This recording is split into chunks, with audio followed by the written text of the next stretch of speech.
for standing by.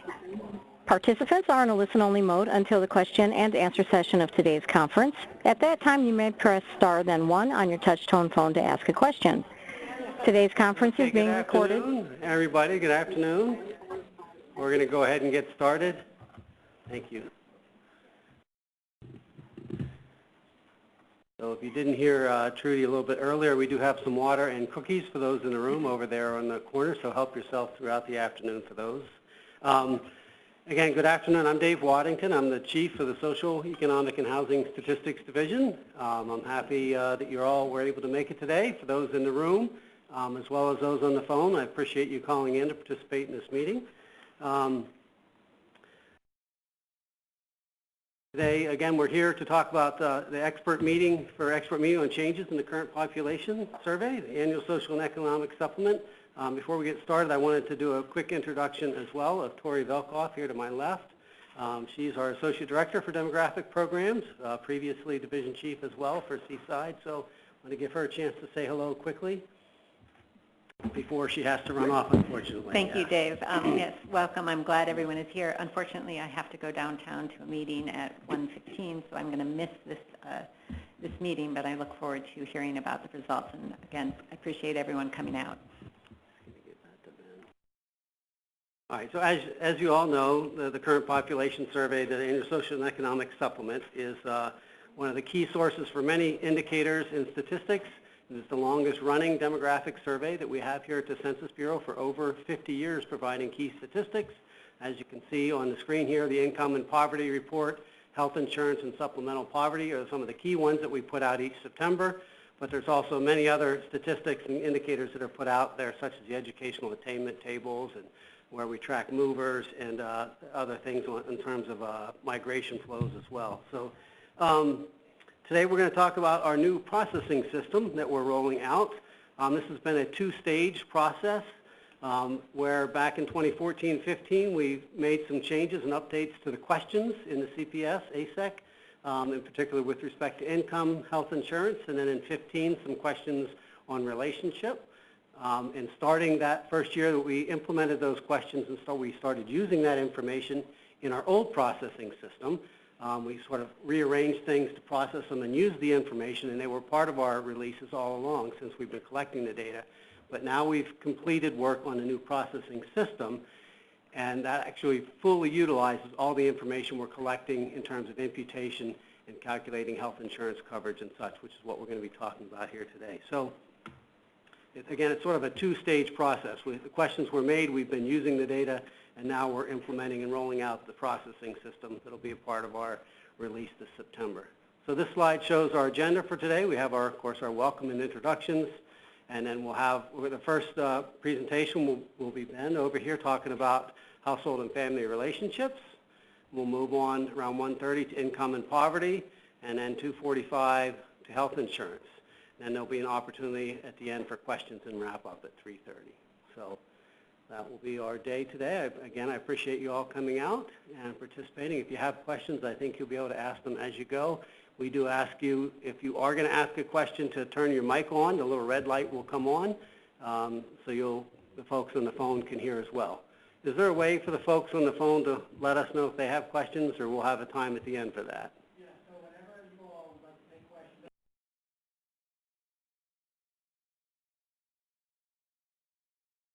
Okay.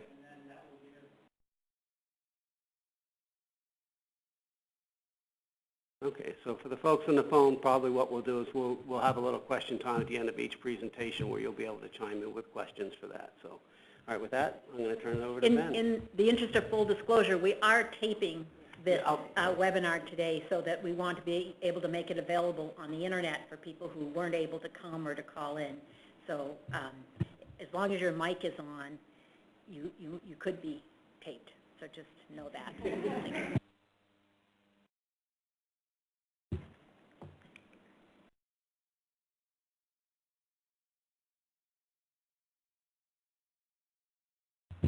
you. Thank you, Ashley. There we go. All right. My name is Ben Garant.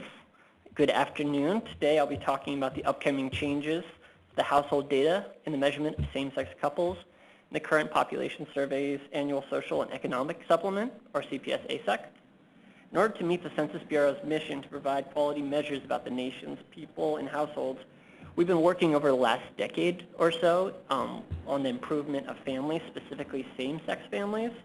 We have undertaken extensive research to develop and implement changes to the relationship question and methods for processing these data in Census Bureau surveys, as well as the decennial census.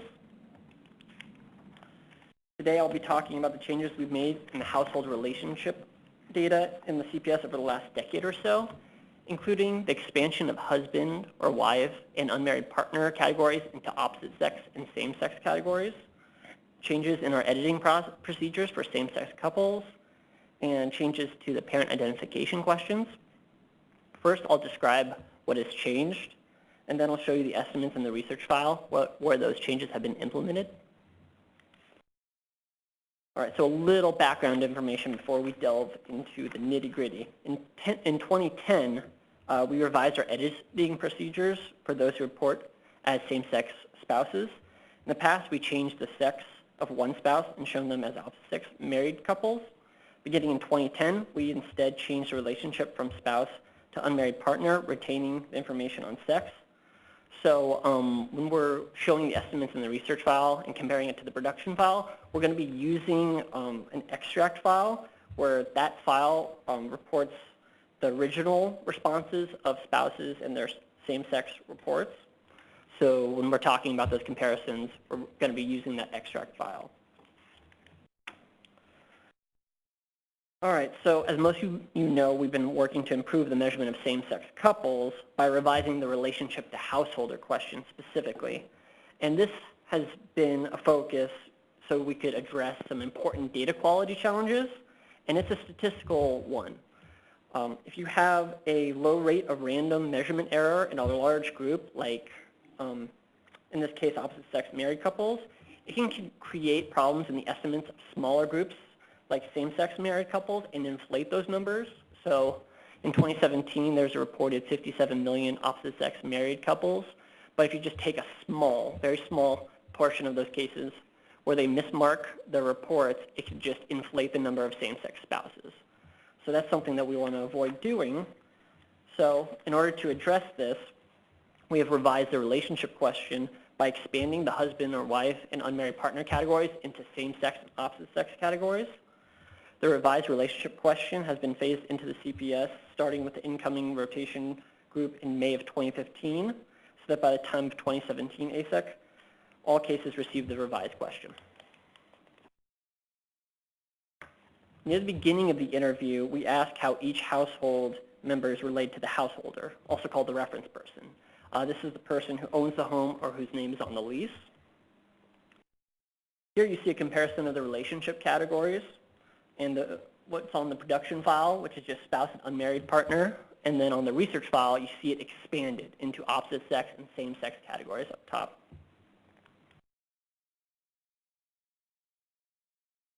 In this slide, we've added the percent distribution of all people across the relationship to householder categories for everyone except for the householder, that is. We'll talk about the top categories later on in the presentation, but for the bottom categories, you see that most of the categories actually didn't show a significant difference, with the one exception being the housemate-roommate category, which you see third from the bottom. You see a significant decrease, and a potential reason for that is that household members that report being a roommate or a housemate get changed to an unmarried partner if they identify as an unmarried partner in the direct cohabitation question.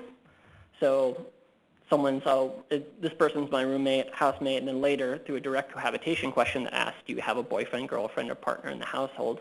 They say, oh yeah, that person is my boyfriend or girlfriend. Like, oh, okay, so it's an unmarried partner relationship.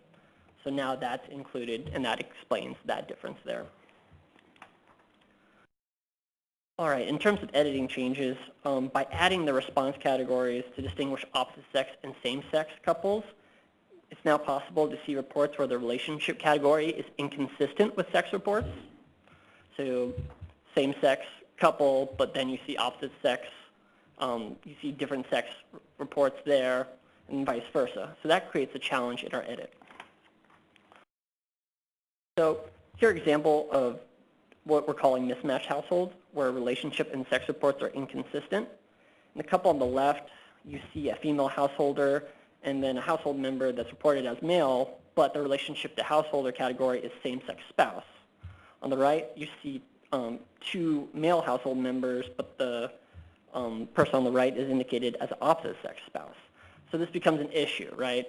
Is this a same-sex couple? Is this opposite-sex couple? We don't really know because there's an inconsistency there. Now, often these types of mismarks are inadvertent mistakes. Sometimes they might also reflect cases where transgender people tried to do the best with the limited sex categories that were offered on the questionnaire. But in any case, we don't output the data this way. We try to make them consistent.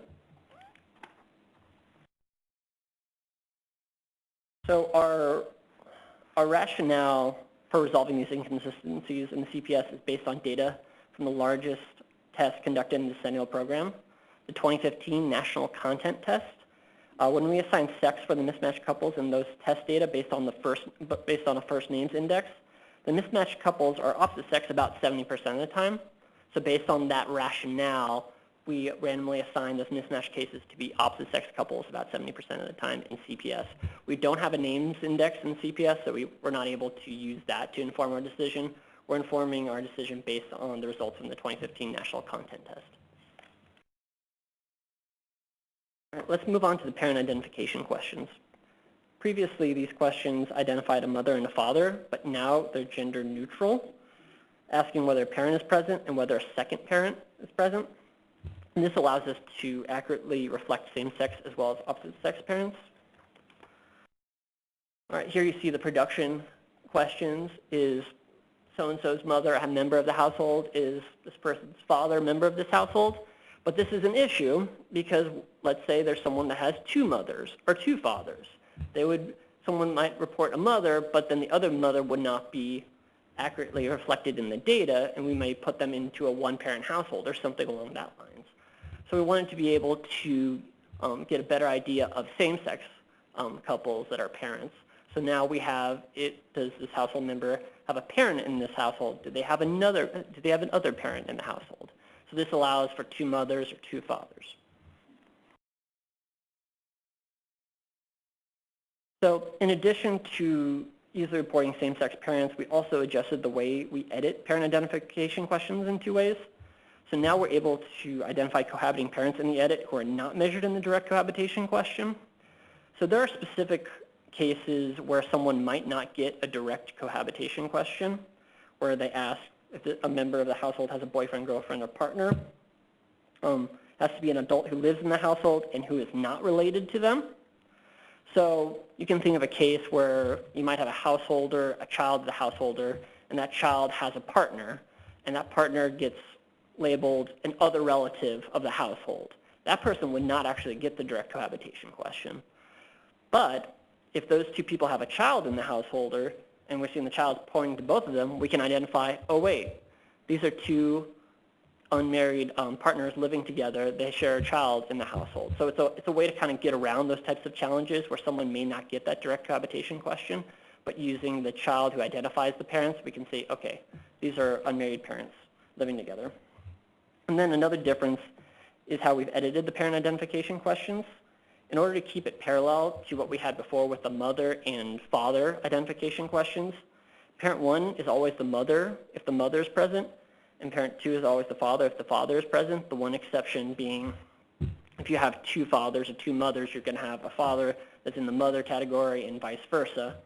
But in order to get a better idea when you're looking through the data, most of the times you're going to see parent 1 is the mother and parent 2 is the father. All right, so let's look at some results in the 2017 research file. So as I mentioned before, in order to get the same-sex married estimates, you have to use that extract file. All right, now that we have that extract file in the production file, so we compare it to the revised categories of the research file, we see overall the number of coupled households is higher in the research file, an estimated 68.9 million compared to 68.1 million in the production file. And on this slide, we've actually indicated significant differences using the arrows. A green arrow is a significant increase, a red arrow down a significant decrease. So you'll notice that in terms of the percent distribution of coupled households in the research file, unmarried couples have a larger share. And we believe potentially one of the reasons for that larger share overall might be because of the editing where we're able to identify unmarried parents that may have not gotten the cohabitation question, and we make them cohabiting. So potentially it could be that is why we're seeing more unmarried couples in this file. And then we also see share of same-sex married couples decrease. And again, this is actually one of the things that one of the reasons why we revised the relationship categories, because of those inadvertent mistakes that were inflating the same-sex married categories from the opposite-sex married categories. So again, these changes make sense with what we would expect. We also looked at characteristics of coupled households by type, and we examined whether both partners had a bachelor's degree, both partners were employed, and whether partners were an interracial couple. And we found no statistical differences at the 90% confidence level. And you can see, I have some supplemental slides if you actually want to see those estimates, but it's basically a lot of null results, which are not really fun to look at. So for the sake of keeping things concise, we don't include that here. But we didn't find any significant differences between the research file and the production file when you look at characteristics of coupled households. And now keep in mind that in order to have a statistically significant difference, it has to be a large difference for those same-sex categories because they're fairly small. So that might explain why we get null results there. All right, so let's look at adults who are parents and how they differ between the research and production file. So here, when you're looking at just the estimates or the totals of ages, people that identify who are parents 15 and over, who have a co-resident child, there's not a statistical difference between the production or research file, either in terms of just all co-resident parents or parents that are specifically living with co-resident children under 18. We don't see a significant difference between the production and research file estimates. However, we're specifically interested in improving the measurement of same-sex parents, and that's why we implemented those gender-neutral parent identification questions. So when we break it down by couple type, we actually see that we have an increase in same-sex married parents and same-sex unmarried parents. So again, this is something we would expect given our gender-neutral parent identification questions that we've implemented. So note, we are not proposing a change to the Census Bureau's definition of family, which is a group of two persons or more residing together related by birth, marriage, or adoption. However, the changes to the relationship categories and gender-neutral parent identifiers will result in changes for who is included. So married couple families now include same-sex married couples. And you'll also notice changes in our labels in our tables from female householder, no husband present, female householder, no spouse present. So you'll see those changes throughout our products as well. So in conclusion, the changes we've made to the relationship to householder and parent identification questions just allow for a better measurement of the specific type of family and living arrangement, especially for same-sex couples and their children, right? We're trying to get a better idea of family diversity, of groups that tend to be harder to get an accurate statistical report of.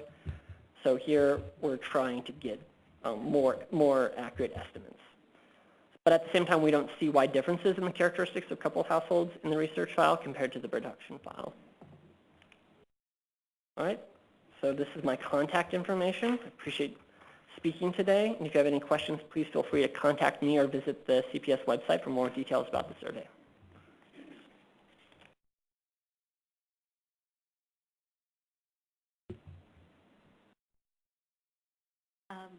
I think we have a few moments for questions, if anybody has them. Ben is here.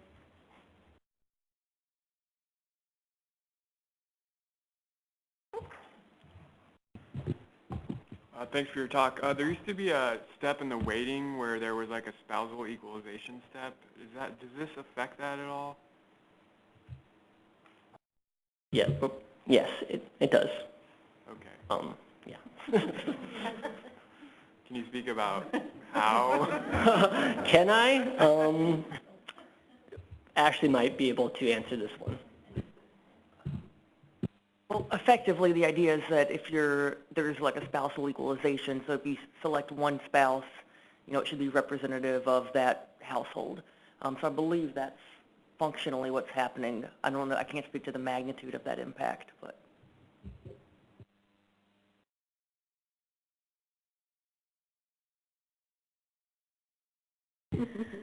So before we used to equalize. We should have people introduce themselves. Sorry, I'm Lisa Chiak. I work in the, such a long name, Associate Directorate of Demographic Program Survey Office on the CPS team. And I work with all of these people by hands in a lot of different areas. We used to assign the female's weight of a couple, of an opposite sex couple, to both the female and the male, and then any leftover weights were distributed to single males other than that. So now with same-sex married couples, if we have two females, we just put them together and average their weight and assign it to both of them, and we do the same for males. So we did have to change it, but we didn't change the way that it works for the people who are already going through that step.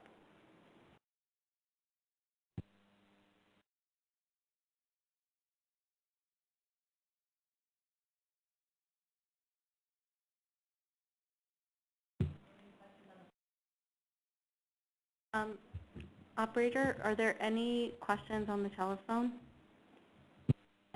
Presently, no, but at any time, if you have a question over the phone, please press star then 1. Presently, I have no questions over the phone lines. Thank you.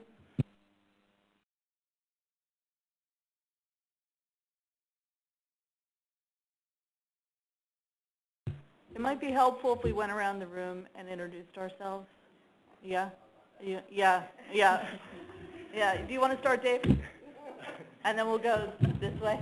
After I changed seats, I thought about that, and I thought, I don't know who's on the phone, we don't know who's on the phone, so it'd be a good idea to do that. We'll go around the room here, and then on the phone, we'll do a quick roll call on the phone as well. So I'm Dave Waddington, mentioned earlier, the Chief of Seaside. Why don't we go to John? John Chaika from Mathematica Policy Research. Amy Steinweg, Health and Disability Statistics Branch. Ashley Edwards, Chief of the Poverty Statistics Branch. Sharon Stern, Assistant Division Chief for Employment Characteristics. Ben Lorenz, Fertility and Family Statistics Branch. Heidi Jackson, Health and Disability Statistics Branch. Larissa Makita, Chief Health and Disability Statistics Branch. Edward Burchak, Health and Disability Statistics Branch. John Kramer, Poverty Statistics Branch. John Rothbaum, Chief of the Income Statistics Branch. Trudy Renwick, Assistant Division Chief for Economic Characteristics. Leanna Fox, Supplemental Poverty Measure Area. Jessica Samega in the Income Branch. Lisa Chiak, CPS team. Lisa Clement, Survey Director for CPS. Dory Allard, Bureau of Labor Statistics. Michael Cartman, Urban Institute. Melissa Kohler, Income Statistics Branch. Maggie Woodward, the Energy Information Administration. Arlock Sherman, Center on Budget and Policy Priorities. Eamon Malloy, Congressional Budget Office. Hi, I'm Michael Boudreau. I'm at the University of Maryland, College Park. Lynn Blewett, University of Minnesota State Health Access Data Assistance Center. Brett Freed, also at SHADAC. Jennifer Maddens, National Center for Health Statistics. Jessica, this is HRQ. Robin Cohen, National Center for Health Statistics. Dean Resnick, NORC. Oluwale, Social Security Administration. Okay, so we've gone around the room, so can we go on the phone? Yeah, the operator, I guess, will need to unmute the phone, and we'll see how many folks are on there. Try and speak at once. I'll confirm on the phone. All lines are open at this time. Jim Ziliak, University of Kentucky. Joyce Morton, the Urban Institute. Paul Jacobs, the Agency for Healthcare Research and Quality.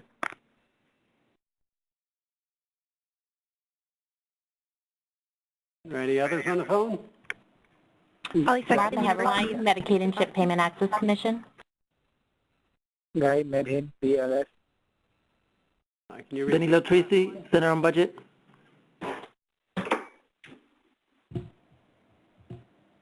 Robert Hess, State Health Access Data Assistance Center. Jasmine Tucker, National Women's Law Center. Margaret Wendt, Urban Institute. Joyce Morton, Urban Institute.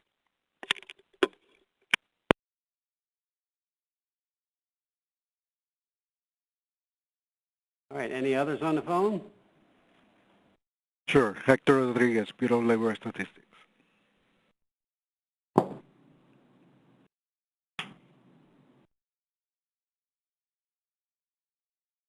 Is that it for the phone? All right, thank you to everybody on the phone and around the room. I guess, operator, you can put them back on mute, and we'll move to our next presentation.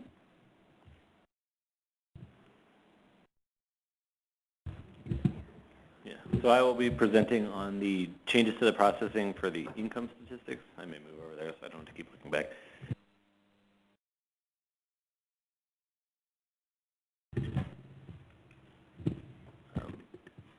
So I just want to do a little figure to make it a little maybe easier to understand the sort of two-stage implementation of the redesign for income and poverty particularly. So in 2014, in income year 2013, we redesigned the questionnaires and we had a split panel sample where a portion of the sample was given the new questions, a portion was given in the old. And there we have a bridge where we have two estimates for the different questions at the same point in time. And you can see that as the break in series here on the figure. And we're going to be releasing from income year 2018 forward in September estimates with the new processing system. But we've also released 2 years of research files, or 1 year we call the research and 1 year we call the bridge file, but 2 years of files where the data has been edited with the new processing system to go with the releases we already had under the old processing system, so that there's this 2-year overlap now where you can calculate the same statistics under both processing systems. And you can't really see it on the figure because it just covers up the old, the dark red, the blue covers up the dark red, but we have 2 years now to bridge this change in the processing system as well.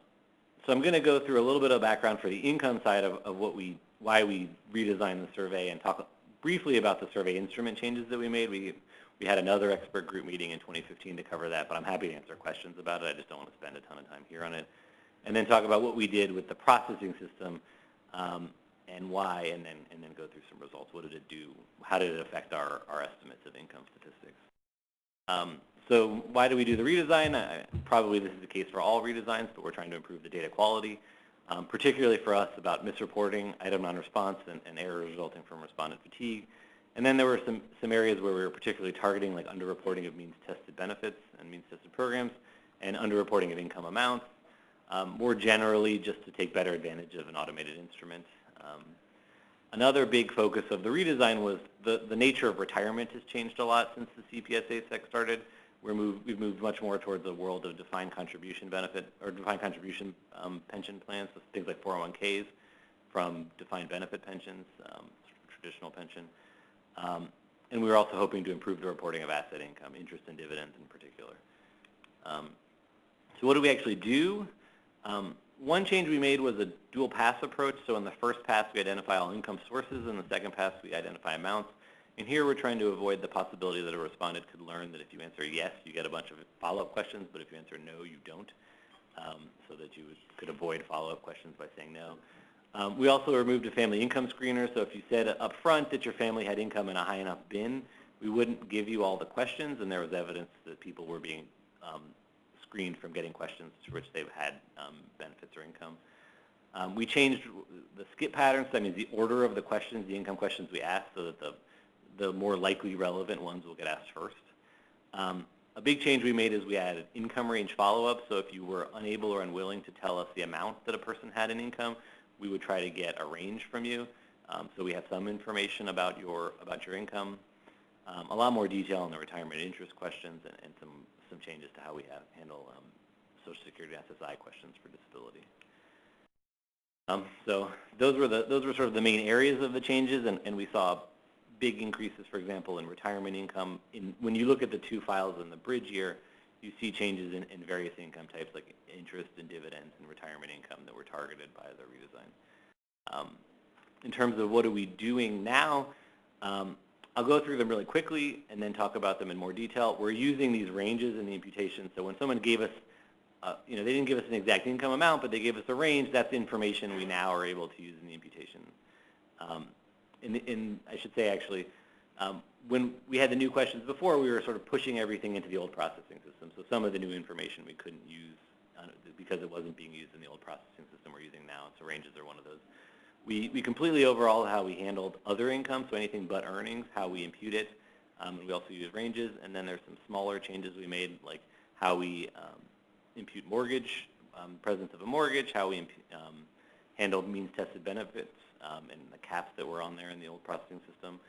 We've tried to improve our income allocation flags, update top codes, and various small fixes. So I'm going to go through these in more detail. So for earnings ranges, if you ask, if we were asked you, what did you earn in your primary job? If you were unable or unwilling to respond, we would then say, could you tell me if you earned one of these three categories, 45,000 and under, 45 to 60, 60 or above. If you answered in that first bin, 45 and under, we would then expand it and say, well, was it 15 and under, 15 to 30, or 30 and above? So for 73% of people who didn't answer the earnings question, they gave us a range. So this is a lot of information we're getting from people about their earnings that we didn't have before and we weren't using in the old processing system. We've actually also done some work, Adam B's done some work building on some work that was done by Mathematica on, let's look at the W-2s for those people, and you actually see that if you just look at the ranges versus the bins we would have put someone in if we had used our existing hot deck method, there's essentially more information just in these ranges than in all the demographic and socioeconomic characteristics we're including in the hot deck. You're more likely to be in the bin, your range is more likely to be in the bin that your W-2 is actually in than we would have put you with all the other information we're using in our hot deck. So that's evidence that the ranges are providing us a lot of information that we weren't getting otherwise, for most people who don't answer that question. For other income, with the old processing system, we were handling the redesigned questions by running them through the old processing system, but we'd actually sort of expanded, for certain income types, the number of questions we would ask about things. So if you had multiple questions, say on interest, if you said, I don't know how much I got from, I got $12 in interest from my savings account, I don't know how much I got from my checking account, we didn't have a way of imputing them separately, so we would essentially be treating that second non-response item as a zero. That's something we don't do anymore. Another big change is we're using the ranges that were provided for that as well. And just to give you a sense, there the probability that somebody would give us a range if they didn't give us an amount is a little lower. So it's, it's 41% for unemployment insurance, 40%, 39% for Social Security, et cetera. If you just go across all of the items, all of the possible income questions for which someone didn't respond, in about half of the cases when they didn't respond to the question, they gave us a range. So again, this is a lot of information that we weren't using, able to use under the old processing system that we're now using. Another thing we wanted to do was update the hot deck models. There's been critique of the hot deck approach used under the sort of language of the term match bias in the economics literature or non-congeniality in the statistics literature. But the idea basically is if you don't have something in your imputation model, it's not going to be some relationship in your imputation model. It won't be there in the data that you impute. And so to the extent that we could within the current hot deck framework, we were trying to increase the number of variables in the model so that the data would reflect more relationships and have multiple levels of matches so that so to give an example, for earnings, we have 16 variables in our first match level. In our hot deck model, there's 600 billion cells that somebody could be in, and I'll go through an example. So not everybody is going to find a match. But to give you a sense of how hot deck works, I'll this first, I guess. We're trying to match non-respondents to similar respondents along a set of characteristics. So if you thought the only thing that mattered for earnings was your race and your gender, just as a sort of toy example, you could define your hot deck model so there's 2 race categories and 2 gender categories, and you have 2 variables. Everybody is either a white male, white female, non-white male, or non-white female in this sort of toy example. And you say if you're a white female non-respondent, we're going to randomly pick a white female who did respond and give you her earnings response. And so we're drawing from the distribution of observed responses for people like you under the terms of the model. For earnings, we actually have 16 variables in the model. There's 620 billion cells, or 600 billion cells, basically. There are not 600 billion respondents to the CPS ASEC, so there are people who are in a cell for which there is nobody, there's a non-respondent cell for which there is no respondent. So you have to then decide what will we take out of our model to find a match for someone. That's the challenge of a hot deck, and we're trying to sort of work within those constraints to make our imputations better. How do we choose what to put in our models? So we did this recently. When this was done in the past, there wasn't a lot of the work that's been done on machine learning that's available to us now, so we decided to try to take some of that work and apply it to this by using a random forest. It's sort of a supervised machine learning technique, not to get over buzzwordy. But the basic idea is you can sort of pick a set of candidate variables that you might think would get into your, that would be a good predictors for, say, interest income. And then you let this random forest choose which one, tell you which ones best predict interest income. So if you randomly include or don't include certain variables, how much of the variation in interest income are you predicting? And then you let it sort of order them from most predicted to least. And so that's how we set up our models. And I just want to give you an example for rental income of what this does. So the old system and the new, you can see there are more variables in the new imputation system. So we're now getting better matches because we're conditioning on more things. We're also including things by changing how we sequenced it that couldn't have been in the models before about basically the way it was done before. It was done in one whole block where all the other income items were imputed sort of at once. Now we do them sequentially so that once you impute interest income, it can be a candidate variable for rental income or public assistance income because they are correlated. And so those were sort of the two big changes that we made. Now I'll get to some that are sort of some other changes we made. Another was mortgage imputation. So we actually used to link the CPS ASEC into a statistical match to the American Housing Survey.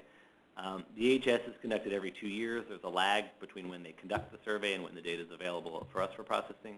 And so you can imagine if we're 3 or more years behind in the AHS we're using, that can be a problem as the housing market is moving up and down. We're going to be imputing housing information from the AHS maybe from 2007 and 2010, and the housing market would have changed a lot between those two periods. And we were doing it to add characteristics from the AHS that were very infrequently used in the CPS ASEC. And so we decided we have these questions on mortgage in the CPS ASEC now that we should just impute directly from the CPS ASEC and get better information for the questions we have. So that's one change. Another thing we did was we changed how we cap the ability for households to get means-tested benefits. So in the old system, there's actually a fixed nominal income cap above which if you could not be a recipient of energy assistance, even if you told us that you had received it. And so we took that out. And for other means-tested benefits, generally the rule was if your household income was above a threshold, you couldn't be imputed those benefits. And from our research on means-tested benefits, that actually doesn't really match what we see in the administrative records when you link them at the individual and household level, or responses that we got on surveys like the American Community Survey. So now we allow for those values to be imputed because you do see households with $75,000 of income who are in the administrative records for having received, say, SNAP benefits in the prior year. And we aren't then subject to this fixed nominal cap, which is sort of declining in real value over time. And you should see, and this is what we do see, that high-income households don't receive these benefits at high rates, but that will be reflected in our responses and in our imputation. Another change we made that hopefully is of use to data users is how we flag allocated income. In the old system, you actually need to check 2 variables for any income item. The first is the sort of flag for that item, so I_earnval for earnings.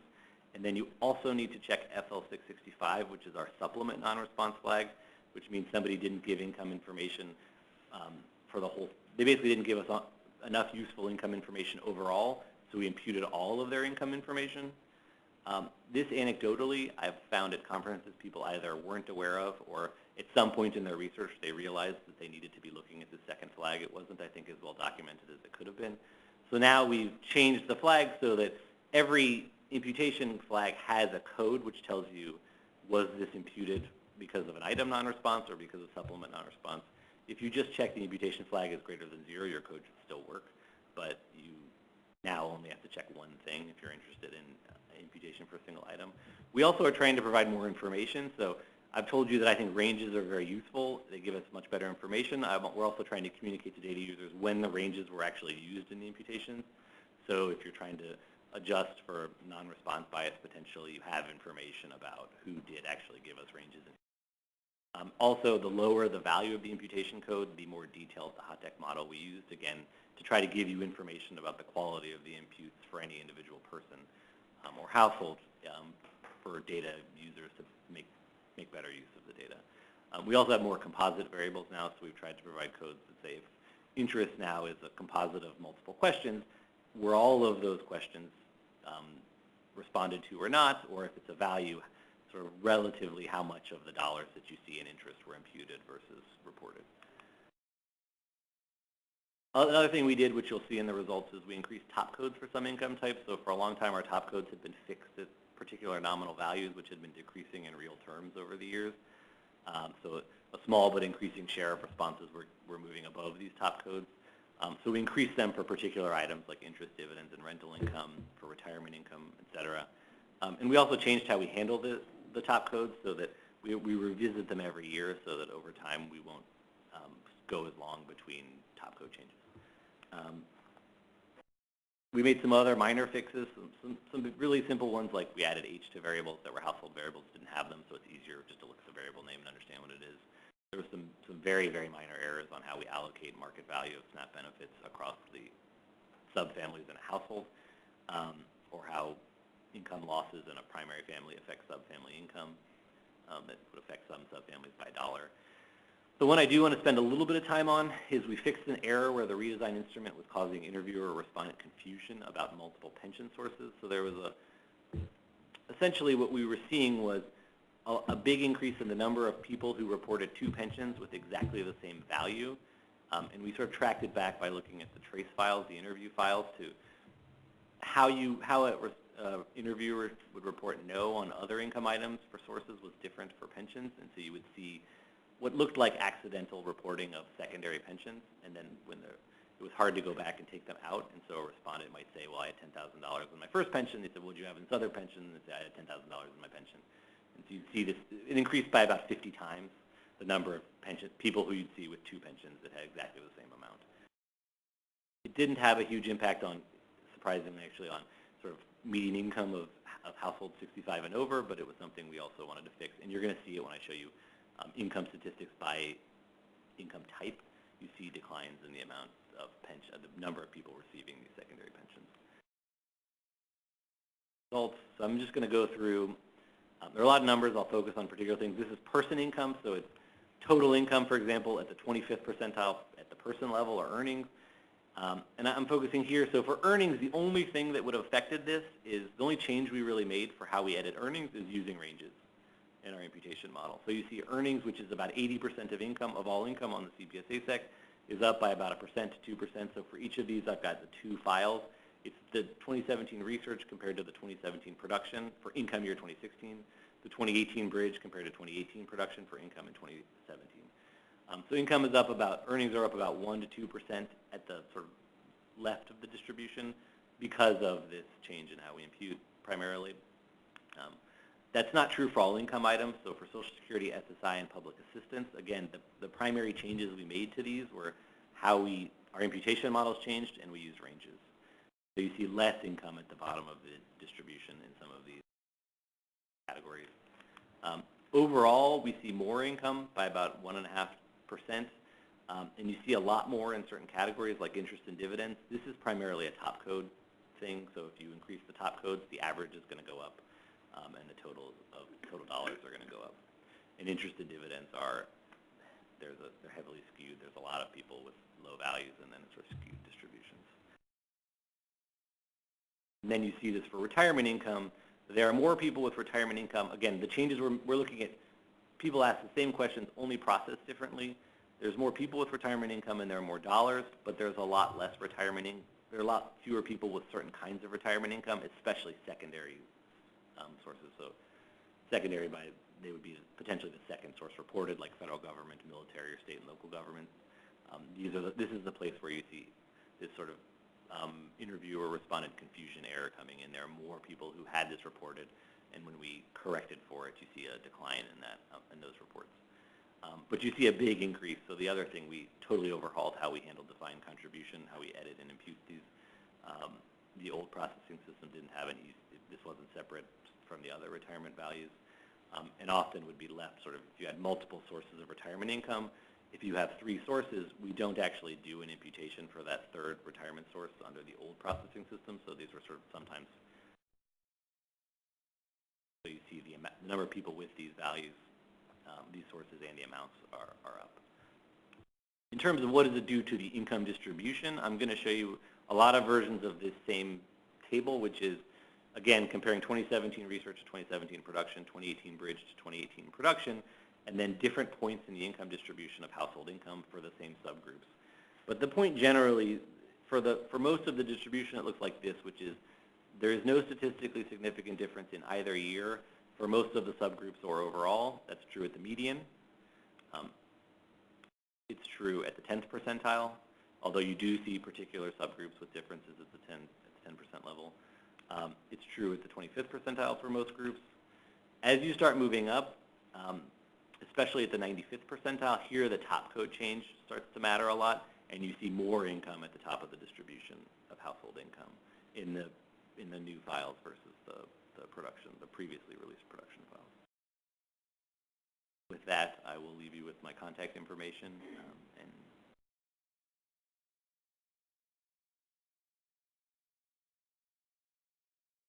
or should we do questions on this now, or should we do it? Yeah. Tell me.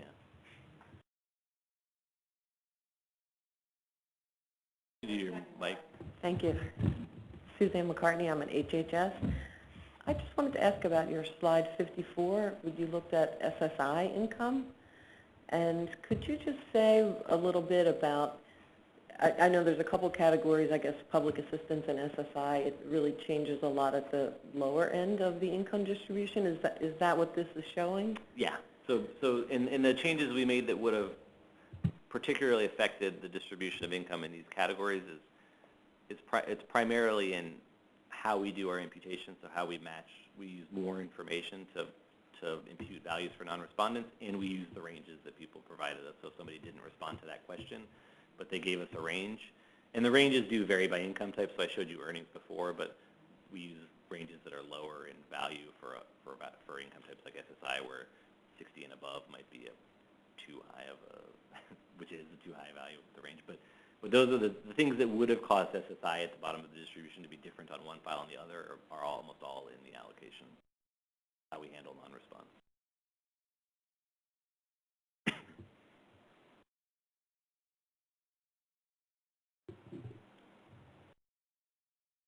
Our Sherman Center on Budget and Policy.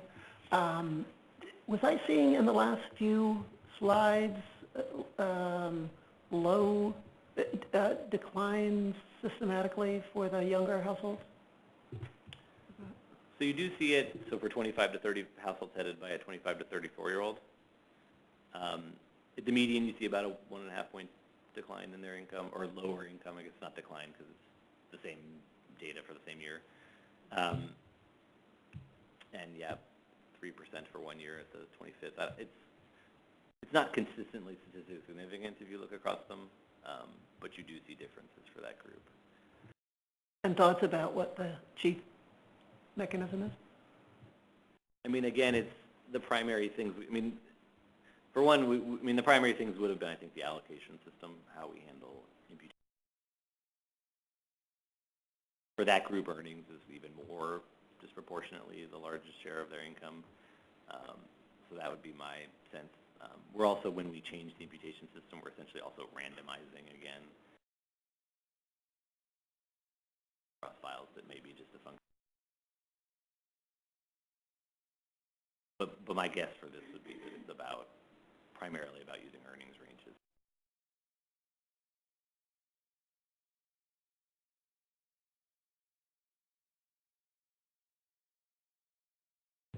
You might have said this, but are the characteristics of the people that provided the ranges similar to the people that didn't? I don't know how much we've looked into sort of prediction. I don't know if we've run models on sort of what explains your probability of having provided a range. what we focused on was looking at the ranges and how they match to the W-2s and seeing.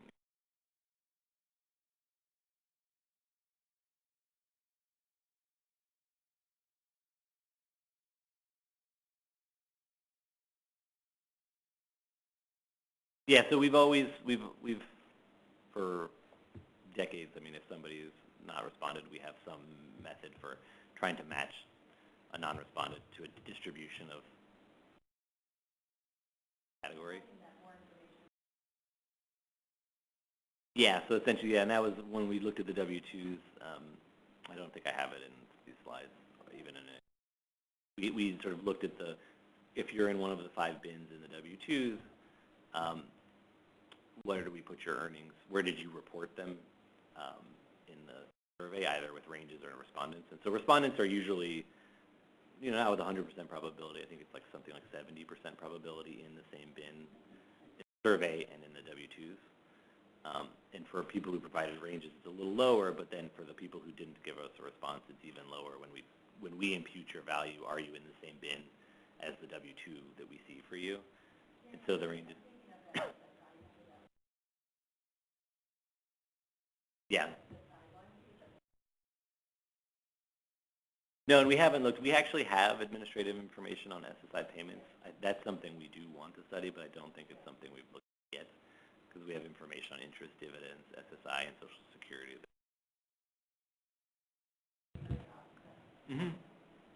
Although, because earnings is 80% of income, even small differences in what happens to earnings can have a big impact on, as big of an impact as a large difference in another income types. It's prevalent. But it is a good point. I take your point. It's something we're interested in looking at and having it. I'm not sure if you just answered this. Can you introduce yourself, please? Dean Resnick, NORC. Thank you. Is the decrease have to do with the fact that when you were doing the hot deck imputation before, you were drawing from the whole range, and now you're drawing from just the low income because the people bin themselves in the low ranges? So if you gave us a range and you said it was between $0 and $15,000 for earnings, we're only going to draw a response for. That's a match variable in the hot deck. So we're only going to draw value from the people who are like you on the other characteristics who also reported between $0 and $15,000 in earnings. And before, we would have only matched on the people like you on the other characteristics, and some of them might have also been between $0 and $15,000, but some of them would have been in the other 4 ranges. So we're constraining the distribution of potential earnings values or SSI values to the range that you told us you were in.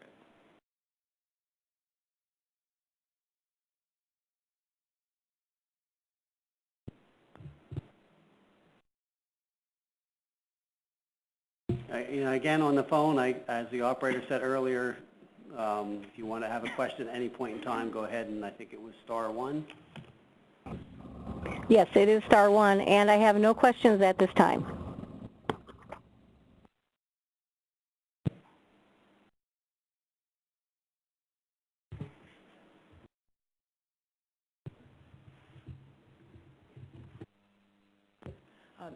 So I'm Ashley Edwards. I'm the chief of the Poverty Statistics branch here at the Census Bureau. I'm going to be presenting some work that myself and John Creamer and Liana Fox have done, looking at how the official and the supplemental poverty rates are impacted by these changes in the CPS. So again, this is sort of all background, aware that this is the expert meeting, but just want to again make it clear that one of the reasons the Census Bureau has been so thorough in documenting these changes, both with the questionnaire and the processing system, is that the CPS ASEC does serve as the official measure of U.S. poverty going back to 1959. So certainly while changes become necessary over time, it is important that we're making clear why these changes are being made and how you might expect them to impact the measurement of poverty. Sort of summarizing the previous 2 presentations, the 2 changes that we'll mostly be talking about are related to the efforts to better measure same-sex couples as well as income and program participation. And here you sort of get that laid out. There's data collection changes, there's data processing changes.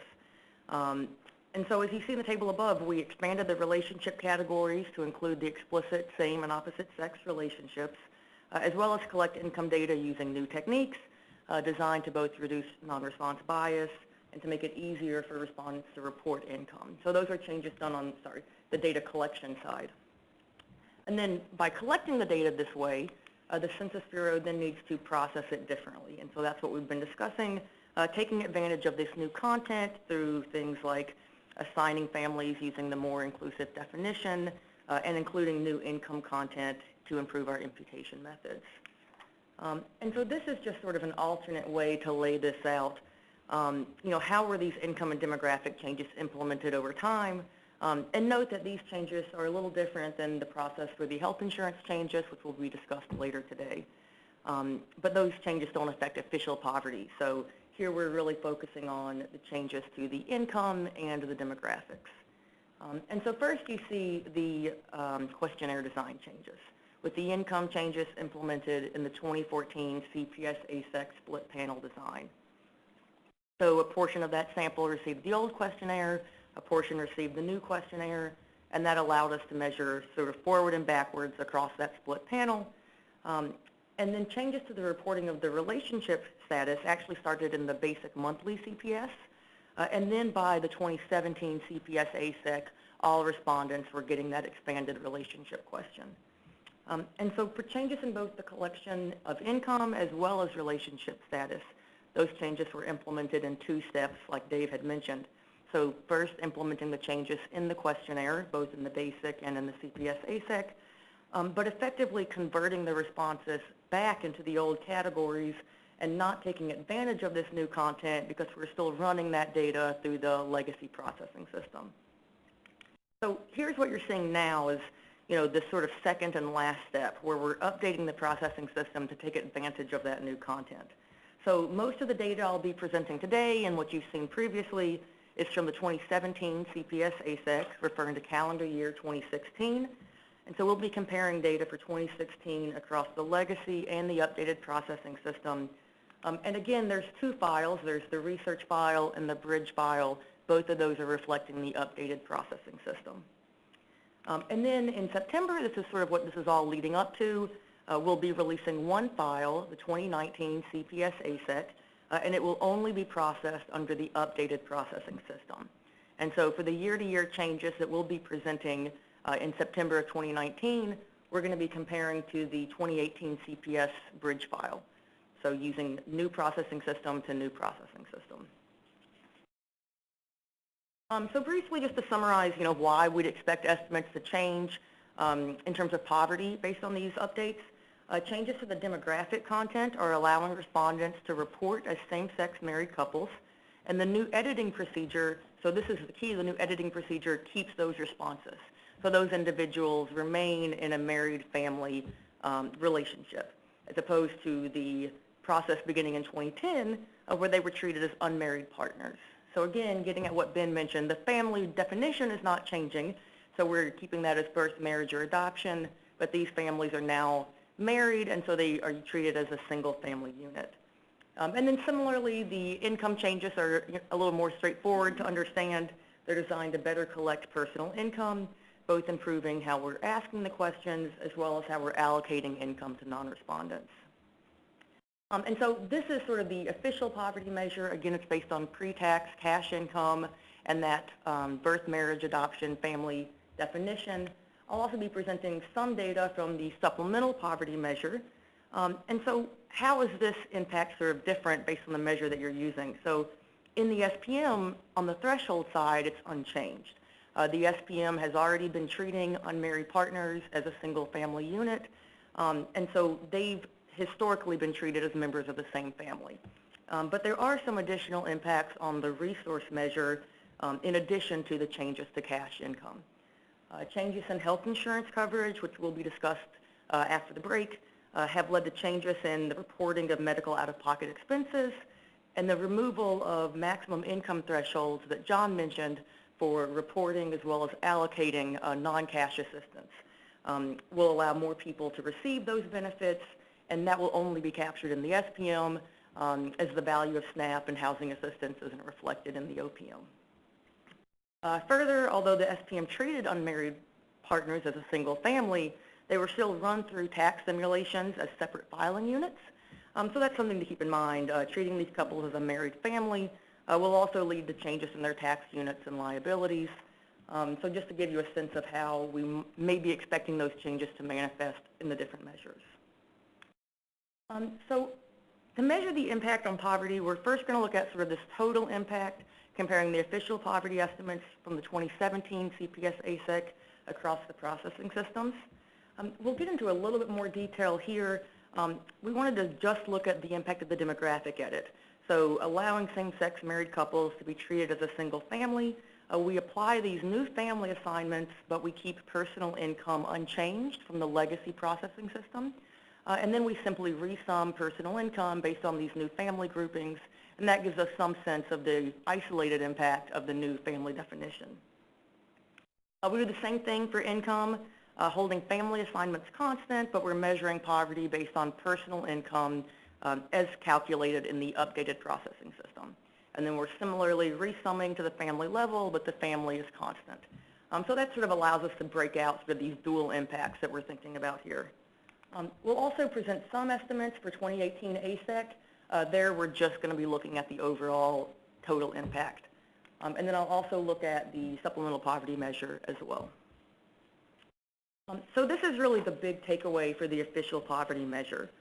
So looking at all of the changes made in the updated processing system, both demographic and income, we see that top line, overall poverty rates in 2016 are not statistically different across the editing procedures. We do see some significant changes in poverty by demographic groups. Under the new processing system, we're seeing higher poverty rates for Hispanics, the elderly, those living in the South or outside of MSAs, and for people aged 25 and older without a high school diploma. We do see that poverty decreases under the new processing system for individuals with at least a bachelor's degree, and this was the group that was already among the lowest poverty rates of the demographic groups shown. So once we've seen this total impact, I'll go into sort of the more detailed evaluation of starting with the demographic changes. So to start, in 2016, there were 937,000 spouses who reported themselves in a same-sex marriage. Those individuals were more likely to be female, more likely to have advanced education, and as Ben mentioned, he's got some supplemental statistics on their characteristics. And so the legacy demographic processing system did not take into account the questionnaire changes that included the explicit opposite and same-sex couples, and we were editing those individuals to be unmarried partners. So because the official poverty measure treats unmarried partners as two separate families, you can see here poverty rates in 2016 for this group were high compared to spouses who had reported being in an opposite-sex marriage. But now in the updated demographic processing system, we're treating these spouses as a single family unit, and you see their poverty rates fall in line with those of opposite-sex married couples, not statistically different under the new processing system. So here we're looking at the isolated impact of just that demographic processing system change. We find that poverty declines 0.05 percentage points, and while statistically significant, when you round the poverty rate to the 10th digit, it's unchanged. The impact of the updated family edit is largely as you'd expect given the characteristics of the same-sex married population.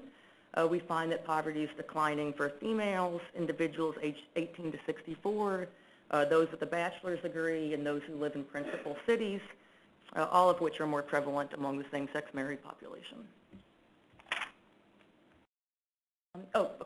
So the impact of the demographic edit by family type is a little bit more nuanced. Poverty declines for individuals in primary families, but we do see increases in poverty for unrelated subfamilies and unrelated individuals. And so here I'm not showing same-sex couples as an individual comparison group because that group didn't exist in the production processing system. So people who are moving into same-sex families under the new processing system would have been in any of these family types previously. And here you get a really good sort of illustration of the complicated movement of people into and out of those family groupings. Unrelated individuals who are getting assigned into primary families under the new editing system, as you can see, primarily same-sex married families. had lower poverty rates than unrelated individuals who remained classified as unrelated individuals. You see similar differences in people who are moving in and out of unrelated subfamilies, but it's really not driven by people moving predominantly into same-sex married couple families. So here we're getting at the income edits. So here we're looking at holding demographic and family units constant, but looking at new personal income. And so when we hold family assignments constant, we see no change in overall poverty rates, but we do see increases in poverty for a number of groups. This includes Hispanics, males, people aged 65 and older, those living in the South or outside of MSAs, and people with lower levels of educational attainment. One interesting thing to note is that people in the South were the only group to have significant and conflicting changes in poverty across the demographic edit and the income edit. And so counterintuitively, even though we're seeing some increases in poverty, average household income, as John discussed, does increase under the new processing system, although as John also discussed, that impact varies by income sources and by your place on the distribution. As we saw on the last slide, it's pretty consistent with what he previously presented. Only seniors aged 65 and older saw significant increases in poverty under the new income edits, and that's supported here by the decreases that we're seeing in average Social Security, although retirement income outside of Social Security was not statistically different. And this is where it becomes valuable to look at the distribution. So John mentioned, in terms of how these changes may be pushing people into poverty, we see that most of these declines in income among the retirement sources are happening at the low end of the distribution among people who would be most vulnerable to falling into poverty. And one thing I just want to sort of reiterate is, although the goal of the redesign, was to better capture income data. And so while you might think at first glance that this doesn't look encouraging, this is only the impact of the new processing system. So as John mentioned, new allocation procedures, new imputation, editing. When we looked at the impact of the questionnaire change itself across the 2014 split panel, we found that there were increases for both Social Security and retirement in terms of both recipiency rates as well as aggregate income. So again, this is just the impact of the new editing procedure. So far we've just been talking about the official poverty measure in the 2017 ASEC. This is just updating that for the 2018 CPS ASEC. Again, the impact overall, both income and demographic edits. And as you can see, again, in calendar year 2017, we're similarly seeing no significant change in overall poverty rates across the legacy and updated processing system. Like in the 2017 ASEC, we continue to see increases in poverty among those age 65 and older, and declines in poverty for those with an advanced education. In the 2018 CPS ASEC, we also see declines in poverty for white non-Hispanics and those living outside principal cities. And we also see fewer instances where poverty increases under the new editing procedure, limited here to blacks and individuals age 65 and older. And so now we're going to sort of switch gears again back to the 2017 CPS ASEC, but now with the supplemental poverty measure. So unlike the official poverty measure, the SPM does show a significant change in poverty rates across processing systems. And poverty rates are lower under the new processing system for the overall population as well as for major age groups. The only group with a significant change across processing systems under the official poverty measure was for those age 65 and older, again, where we saw poverty increase under the new processing system.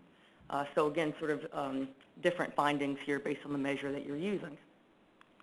And so to look at this a little bit further, here's the impact of various resource additions and subtractions that push people either into or out of SPM poverty based on age group.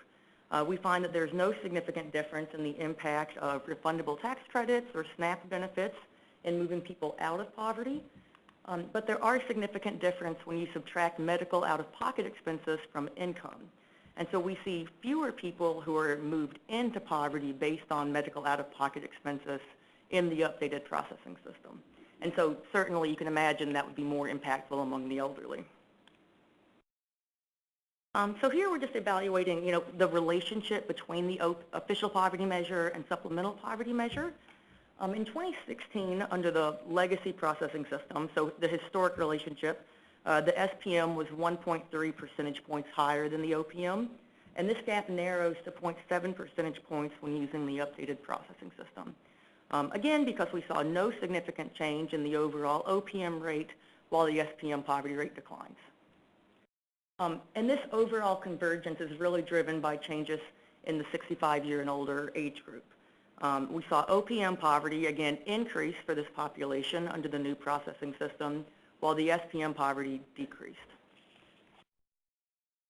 So just to sort of tie this all together, key takeaways, when updating the CPS processing system to take advantage of this new content, we're seeing no significant change in the percent of people in OPM poverty in both 2016 and 2017, although both years did show significant increases in the official poverty measure for people aged 65 and older.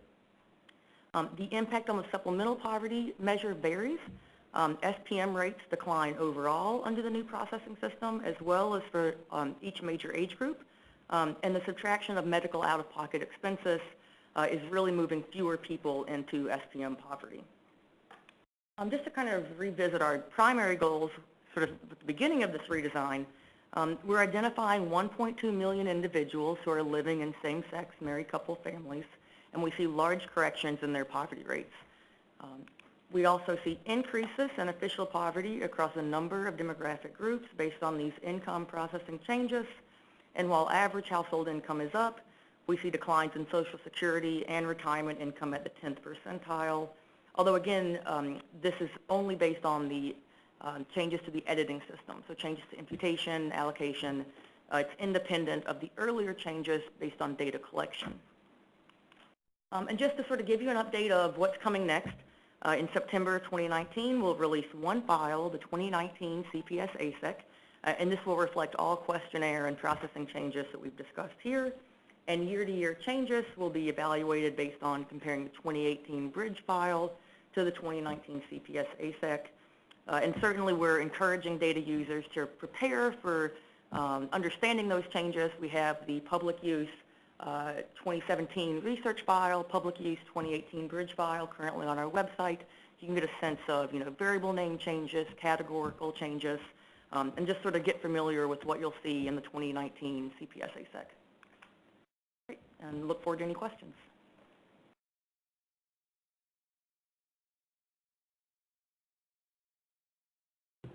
Did you look at this by state at all? This is Brett Freed at CHADAC.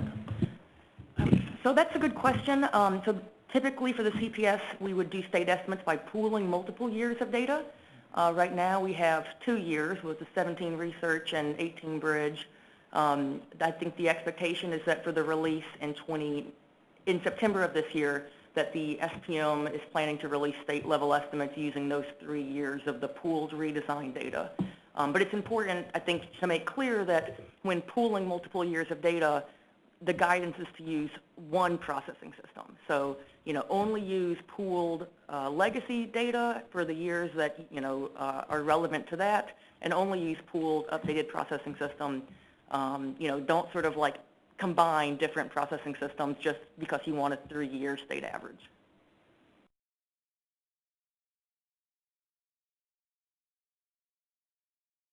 Lynn Blewett, University of Minnesota. Could you describe again what you did with the out-of-pocket, medical out-of-pocket, for both the OPM and the SPM? Yeah, so I probably wouldn't be the best person to speak on that. I know there's going to be a presentation this afternoon on the health insurance changes. Does anybody want to talk about that now? And Liana certainly would be the expert on the SPM. I can just say we just subtract, so we don't, the medical expenses aren't part of the OPM at all. It's just part of the SPM, and we just subtract the value that people report in terms of their out-of-pocket expenses for premiums, co-pays, other necessary expenses, over-the-counter drugs. And prior you didn't subtract that? No, we always did. The only change is in the way that we do the imputations, primarily of the medical expenses. So the way that we subtract it has not changed at all. It's just the way that we have imputed the values. So we have lower values of medical expenses now.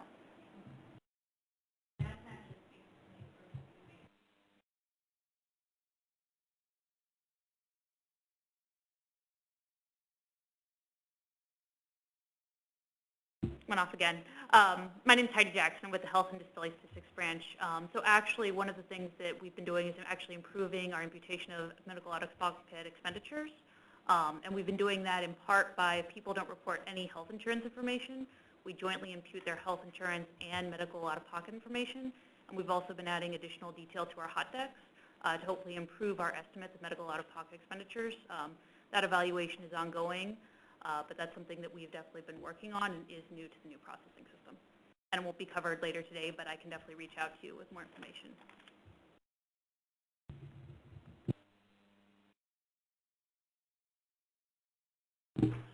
Maybe this was covered earlier, but with the change in the same-sex definition of family, I realize you're not changing the definition of family, but is it actually changing the number of unrelated individuals that you're counting? Certainly, you know, at least it changes there. Most of the unrelated individuals who were unrelated individuals and no longer are moved into same-sex married couple families. I'd have to look at the exact numbers, but certainly we did take a look at, you know, why are poverty rates changing based on who's moving into or out of certain family types. But certainly, you know, the demographic edit doesn't just move people into same-sex families. It's, you know, there's lots of different kind of changes that are happening there. And I guess we'll move it to John for like sort of a formal discussion at this point. And before that, just one more check on the phone to see if there's any questions on the phone. We do have a question. He's been in queue for a little while. Jim Zuliak of Kentucky. Sir, your line is open now. Thanks, Jim. Sorry, I pressed the button just as you were transitioning to Ashley, so this is really for John. But so if it's too late, we can postpone. If I can go back, I'll do so. No, bring it on. Okay. So first of all, you know, as one of those people nagging about the former hot deck procedure, I think these are really good changes. One thing that, so last week at Society of Labor Economists meeting, Catherine Abraham presented her joint work with Halterwanger, Splitzer, and Sandusky, where they're linking the ASEC to the DIR, and they show really high disconcordance between self-employment between the ASEC and the DIR. And so that was using data prior to the redesign. So it would be really, I think, useful to see whether or not your new processing, both the redesign as well as the new hot deck, you know, once you link up, you know, post-redesign DIR data to see whether or not we're doing better on those scores.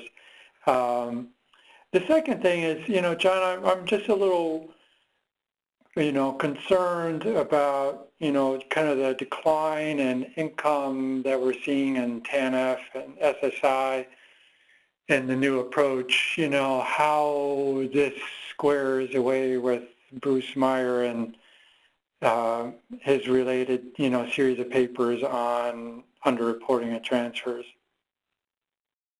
So if I know the work you're talking about with Abraham et al., the disconcordance is on whether somebody reports self-employment income in the survey and self-employment income to the IRS. Right.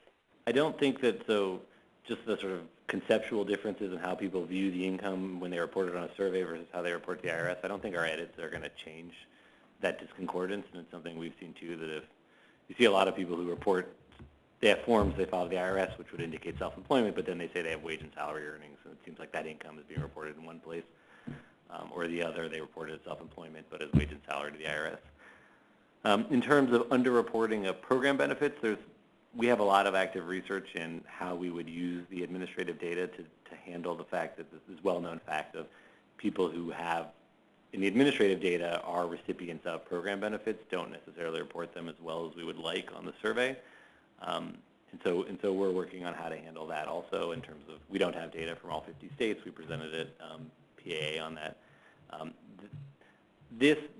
Our imputation improvements would sort of take the survey responses we have and better match non-respondents to respondents. That doesn't necessarily address the Meyer criticism that people are underreporting those benefits. So in theory, we'd like them to have an increase in benefits, but if we're changing our imputation system, but we also want the right types of households to be getting benefits, households that are likely recipients, rather than, even if it doesn't necessarily move us towards the aggregates that we're also trying to match, because we could always match the aggregates. We could just give people money in the survey, but that doesn't necessarily make our data better. So that's something we're definitely working on, though. It's an area we're very interested in. Good. Thank you. Thank you. I have no further questions in queue. You have time for one more quick one.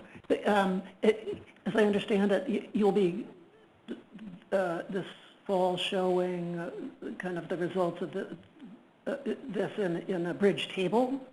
Down the line, is there any capacity for some, probably can't do it for all the question changes, but to go back and show the effect of at least some of the survey question changes and edit procedure changes together? Is there any way to reconstruct some part of it? Because it seems like you raised income. It was a little hard to tell what was happening some of the time in 2014. Any way of seeing the combined effect of any of those changes? So you're saying, like, to put together the 2 stages of the implementation of the redesign. So the only way to do that would be to reprocess the 2014 data where we have the old questions and the new questions. And I think right now it's something we would love to do. It's just something that if we have to, it's a function of the resources that we have available. I don't know that we have plans right now to go back. And the only thing I'll add to that is that part of the process of system change was for the demographic changes, and that data wouldn't be available in 2014. But. I just wanted to add for all the users out there, if you use the SPM variables, they used to be a separate research file, and now they're going to be on the after-tax file for the person level CPS ASEC. It's also going to have a tax unit identifier for people who want to try to recreate that, so that's there. Hi, I just wanted to ask Ashley, you did mention with the process changes that poverty increased among those 65 and older and among Hispanics. Can you, can you say any more about that, about whether that's related to program participation or just about the way folks reported income? So I can speak about that a little bit. So for Hispanics, that increase was not consistent in both years, but for 65 and older, we saw that in both the 2017 research file and the 2018 bridge file. And so, when we looked at changes in their income, what it came down to for the 65 and older population was the changes in the retirement income. But going into more detail by demographic group is certainly something that we could look into.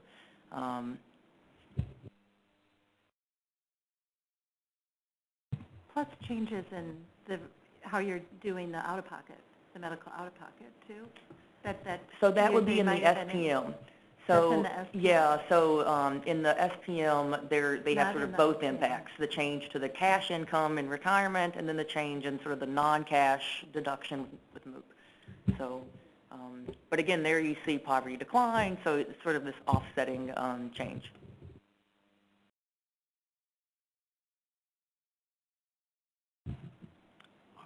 Let's move on to John here and give you an opportunity for us to discuss it, and then we'll take our break after that. Thank you. Thank you, Dave. Several years ago, shortly after the Bureau completed the split panel test of the new income questions, I had an opportunity with Census Bureau funding to look at the split panel. And one of the things we learned right away was that, oh, well, we haven't changed the processing system, so all the changes we made to the questions aren't necessarily in the data. And this is sort of a familiar note, I think, from the Census Bureau. SIP spent decades trying to move to their new processing system. They've finally done that. So it's good to see you finally have gone the rest of the way and incorporated all the changes. It does mean that it's difficult to separate out exactly what changes had what impact. For example, with respect to income, there were some new questions that clearly weren't incorporated. There was a question about capital gains, and we're not going to presumably use that as part of the poverty measurement. But since there was no variable that could be squeezed into, that didn't show up until the new processing system. Some of the other changes were less clear. The new questionnaire separated questions about interest and dividends from non-retirement accounts and retirement accounts. And I think that was squeezed into the interest and dividends variables back then, but it meant you couldn't separate them. Now you've got separate variables to measure those two. I'm not sure if the poverty measure is including interest reported in retirement accounts. I hope not, because that's not really something people put in their pockets and can use, but that's a question to be resolved. I don't have much to say about the family relationship changes, except it's great that the CPS caught up to society, and now we'll be able to track these changes over time, which should be pretty important. There's one thing that wasn't clear to me. A number of years ago, there used to be only one parent pointer in the CPS, and if you had an unmarried couple and they had a child, one of the parents would not be identified as the parent of that child. And it also meant that when you're constructing poverty units, you'd have one parent and the child in one unit, and this other unidentified parent would be in a totally separate unit. It's not clear when you say that you haven't changed the family definition if you fix that problem or not. So you can get back to me with an answer when I'm done. The changes to the income questions, especially with regard to retirement, were something that people have been pushing for a while. And this partly reflected, as John mentioned, a change in our retirement system, that we've moved from a lot of entirely defined benefit pension plans to defined contributions, where the way that people realize the income that goes into the 401ks and IRAs is to make withdrawals from their savings. And that was never considered a part of the income concept that the CPS is based on. And the fact that the Bureau was willing to make changes is a significant change in the income concept that hasn't really gotten much attention. A wording change that was pretty important and something that a few of us were advocating for a number of years ago was to go from asking people about regular payments from 401ks and IRAs, and who knows what that means. I mean, what you get from these accounts are withdrawals and distributions, but the term regular payments is not something that people really thought of, and so the sense was that these were really being estimated. With the changes to the questionnaire, people are being asked for distributions, everything, and so hopefully we're doing much better. I don't recall seeing big changes back when we looked at this, but it may take a while for that to work its way through the system. The processing system changes that allow improvements in imputation and the use of the brackets. The brackets are something else that we were disappointed about back then. You made these changes and then we had to wait 4 or 5 years to actually see them. Are important because the fraction of the total income that has to be imputed in our government income surveys has been rising at a really scary rate. Maybe it's leveled off recently, but the last time I looked at numbers, something like 30% of CPS income was imputed. And it means it really matters how good you do those imputations. And the hot deck was always a real limit to this because, as John says, it's based on a big table, but what actually gets done for particular income sources is a small number of variables. You may potentially have a large table, it gets collapsed. You have no way of knowing actually how any particular person's income was imputed from that combination of variables because you don't know what variables ended up in that collapsed matrix. The improvements look good, and they have had some anomalous effects, like the increase in poverty among the elderly, which I think is due to just better imputation. If you think about, if you didn't have a great way of imputing income, then you're kind of distributing the total population of donors' income across these cases that are getting imputed. and the better you can control on where people fall into this distribution, the better you're going to get. The ranges have to be a huge help, and it does show from Adam B's work that the ranges that people report, while they're not as good as the detailed income that people give in terms of matching up with the IRS data, they are better than what was being imputed previously, and so that is a real improvement. I'm glad to see that this flag for the people who were total person imputes in the CPS ASEC is finally incorporated into these regular allocation flags. This is a group, as John says, it was often a mystery to CPS users. It wasn't helped that this flag was put in a variable called FL_665, which, and nothing in the description of that variable explained what this really was. You had to have inside information to figure out how to take this. Really, it's become quite big now. Is it like something like 15% of the CPS? Close to 20. 20, yeah. And years ago it was a few percent. And so that's important that users know what's really going on there. The top coding changes, I'm not entirely clear about those implications. I know many years ago for earnings, the Bureau switched to not just giving a flat value, the cutoff point for the top code, but using the average of people in something like 8 or 15 groups. And then the Bureau switched to swapping, which works out better in terms of matching distributions over time. But I don't know how far below the earned income sources this goes. I think that there are sources other than earnings where you impute mean values, but and if that's the case, then changing a top code isn't going to. So the top coding is actually on the internal file and on the external. There is a hard cap, so even with the swapping, you would still have for certain items, like $100,000 would be the maximum that we would have on the file internally or externally, and then you could be swapping at that value or under.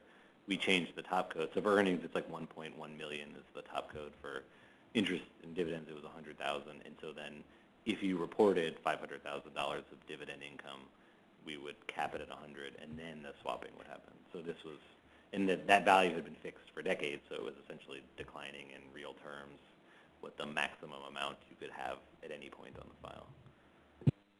Okay, thanks. And then the last area, which I think will get addressed before, but I noticed the seeming inconsistency between poverty going up for the elderly with the standard measure and going down with the SPM, but I gather you'll get to that when you talk about the medical expenditure, out-of-pocket expenditures, if you think that's really where the difference is, and that's presumably better imputation, but that's something to be determined. With regard to the income sources where I'm not clear, you added a question about rollovers, because if you just ask people about how much they withdrew from an account, they may have rolled over that into another type of retirement account. It's pretty common people move money out of 401ks into IRAs or other such moves. And you certainly wouldn't want to count that as income. I didn't see a variable on the research file for the amount of the rollover, and it's not clear if you subtract the amount of the rollover from what you report. We do subtract it. I think it's, so the net is what's on the public use file. We have internally the gross distribution and rollovers as well, though. And both are imputed separately, too. One was responded to and the other wasn't. Okay, that'll be something important to document to users, as well as the question of whether the interest that comes from retirement accounts is being counted as income that people received in measuring poverty. And I think that's all I had. So for that one, under the old and new processing system, they were both getting they're both getting put into the int val variable. So it turns on mics. But we do now have a variable which is non-retirement interest on the file, so you have the overall interest and then the non-retirement. on the public use or internal only. I think we only have the retirement interest, which you can subtract out of the total interest, so.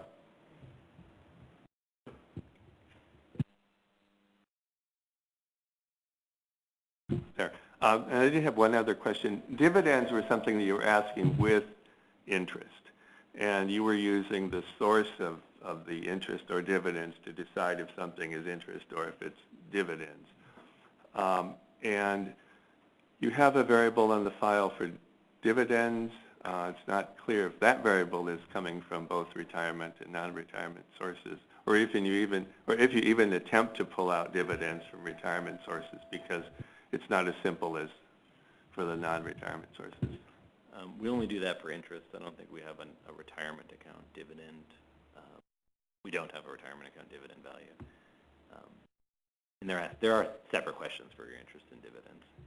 But not for retirement. The question is interest or dividends. I know that we don't have a separate variable for it. We don't have a separate value for retirement account dividends. So, retirement interest value for both.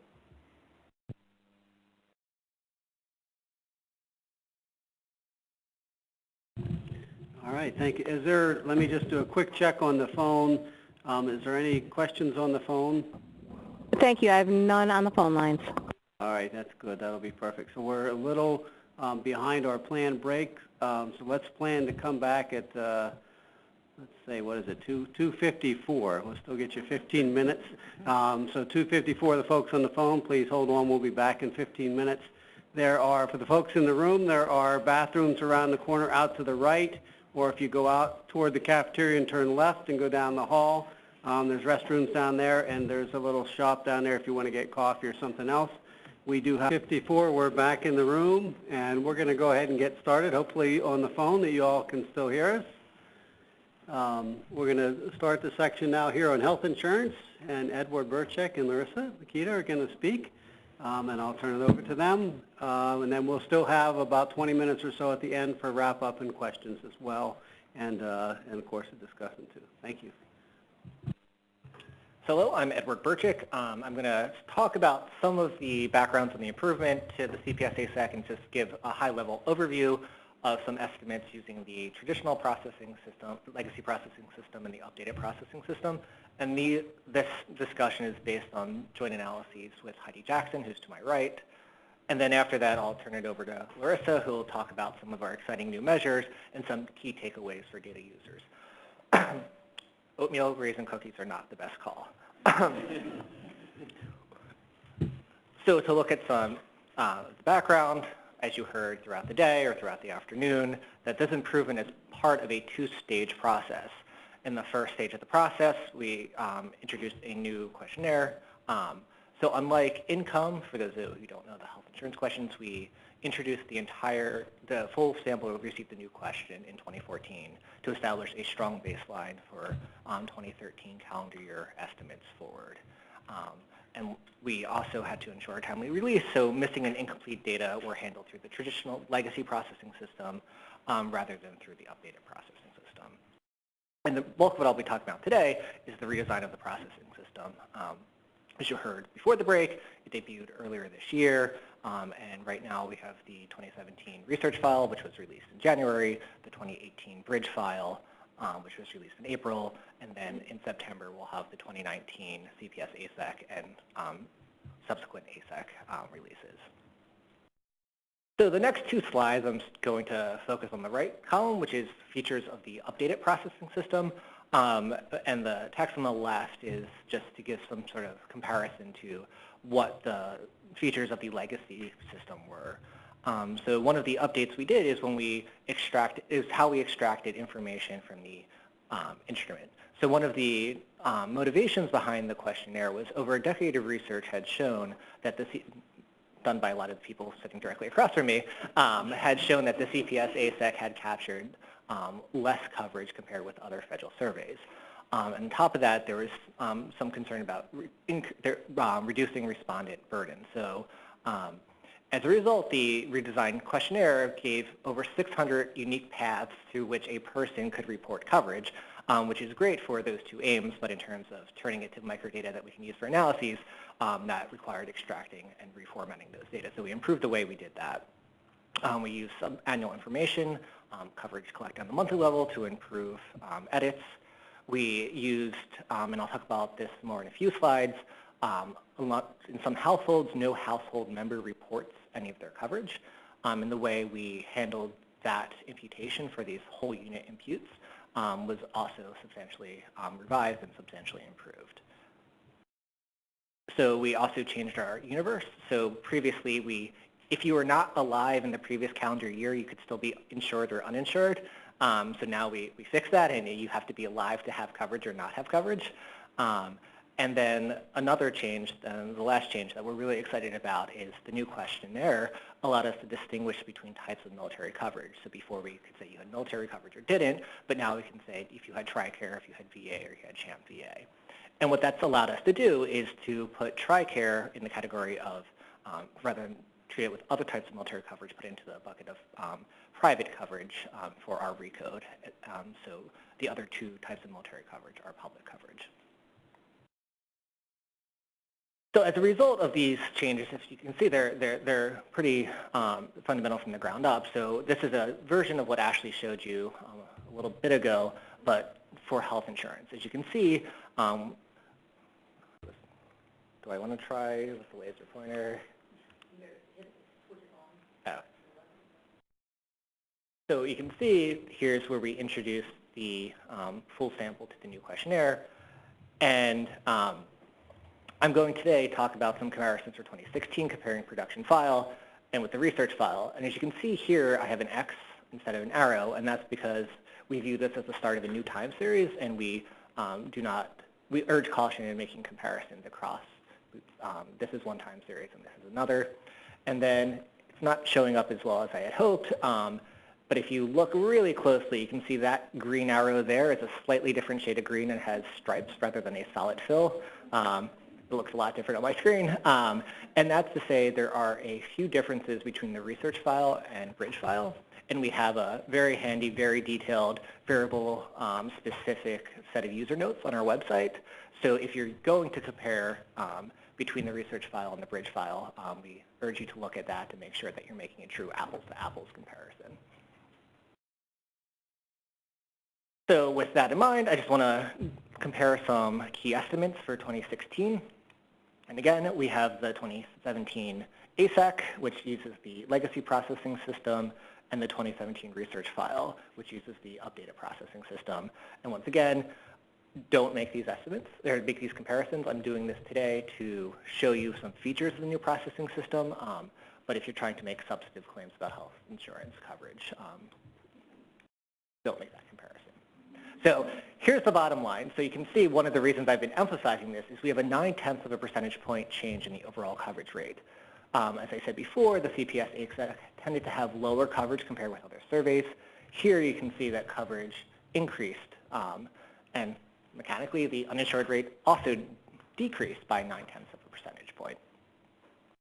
And you also see changes to all types of coverage. You see employer coverage, direct purchase coverage in particular. I want to point out there's a 4.4 percentage point decrease for that, and the other changes that you see on the screen.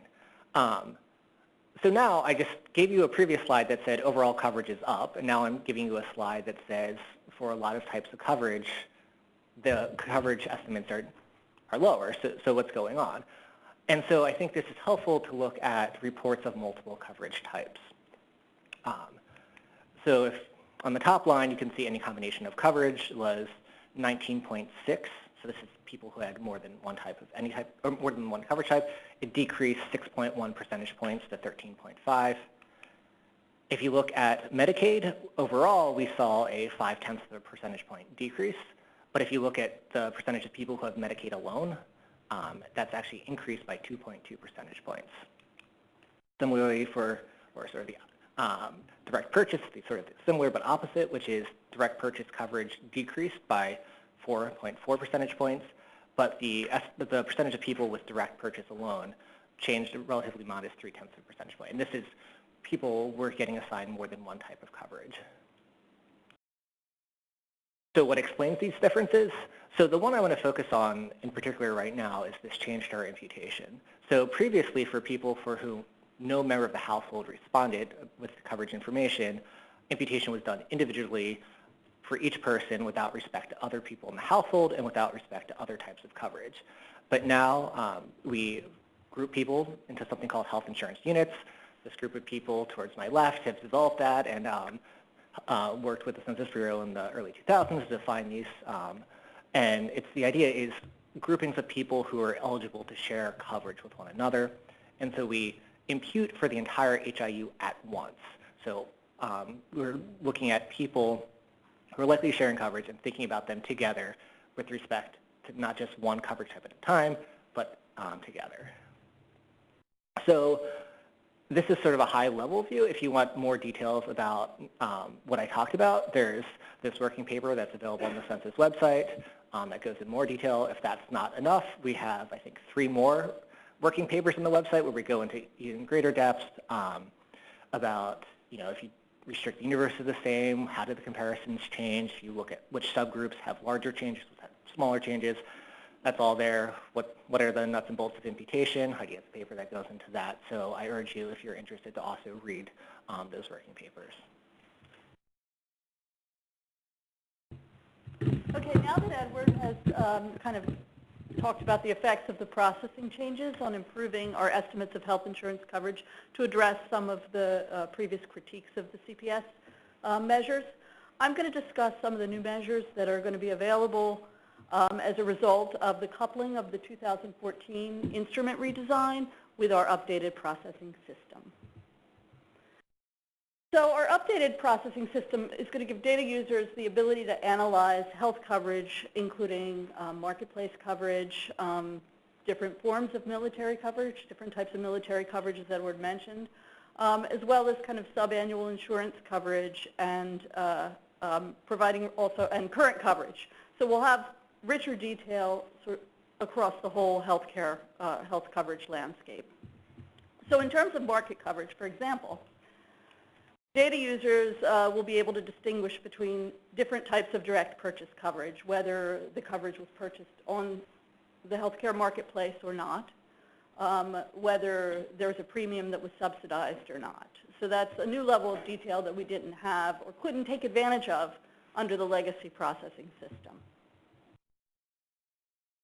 In addition, the updated processing system will enable us to examine subannual coverage, but specifically whether individuals had any coverage, had private coverage or public coverage for any part of the year, for the whole year, for part of the year, or not at all. And we're still evaluating the measures of subannual coverage to make sure that they meet our disclosure standards. As Edward mentioned, the new processing system lets us distinguish different types of military coverage, separating TRICARE from CHAMP VA and VA Care.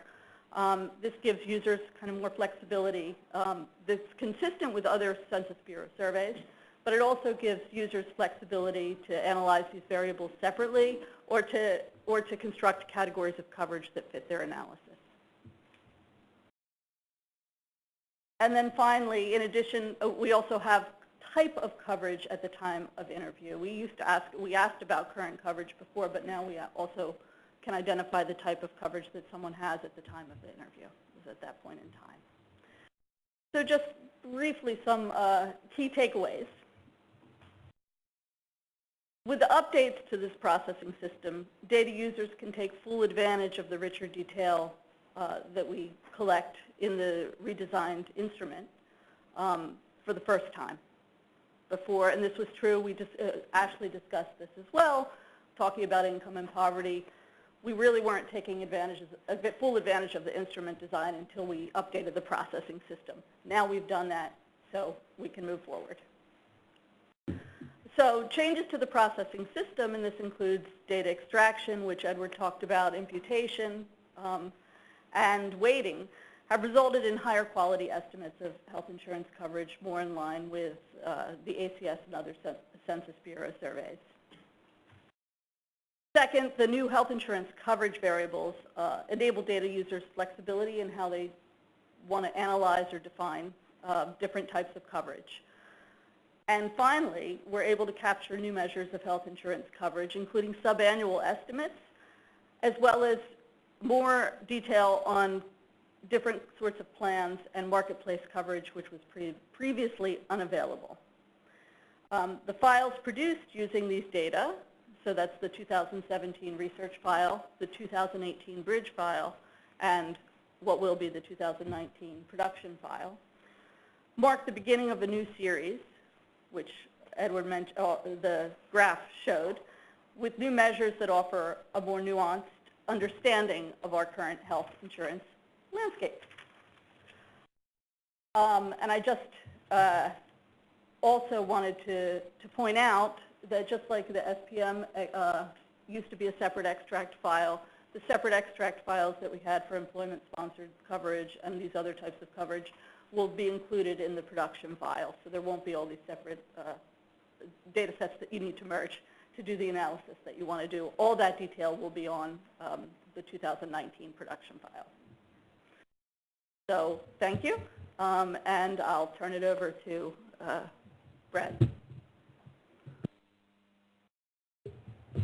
Yeah, thanks so much. Thanks for inviting me to this meeting and for asking me to be a discussant here.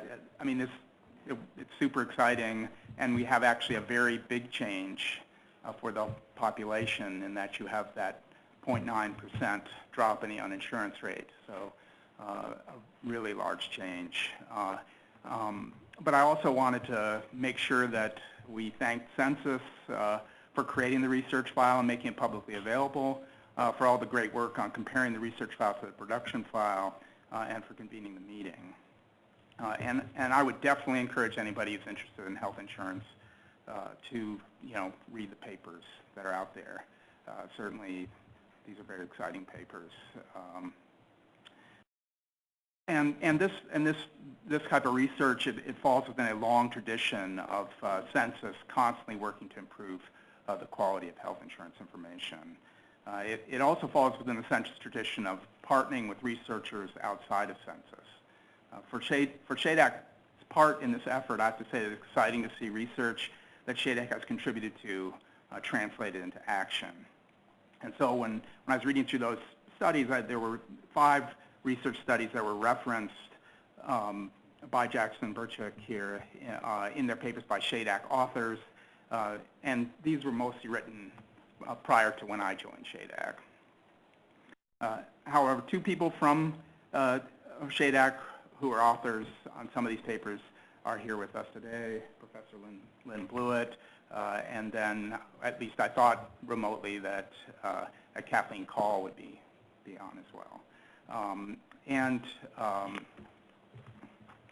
Another contributor who's a former member of the SHADAC team, now a professor at the University of Maryland, Michael Boudreau, is also with us today. I always think it's a good idea to keep reminding ourselves also of how important the CPS is as a source of health insurance information. So this change in the uninsurance rate, this change in other coverage types, that makes a big difference. It is routinely used to evaluate policy options and to project the cost of proposed legislation. It is also the only survey with publicly available state individual health information that includes variables on health status, medical out-of-pocket expenditures, dependent on policyholder information, ESI offer eligibility and take-up rates, and now with the research file, health insurance marketplace coverage. And then, as mentioned before, it's a really long health insurance series going back to 1988. And as recently as in 2011, in the 2011 CPS ASEC, the Census Bureau implemented a new imputation routine to improve the quality of health information. And according to a 2011 brief by Boudreau and Turner, where they compared health insurance estimates from the research file to the production file, the new imputation routine resulted in a reduction in uninsurance by 0.5 percentage points and an increase in any private coverage by 0.5 percentage points.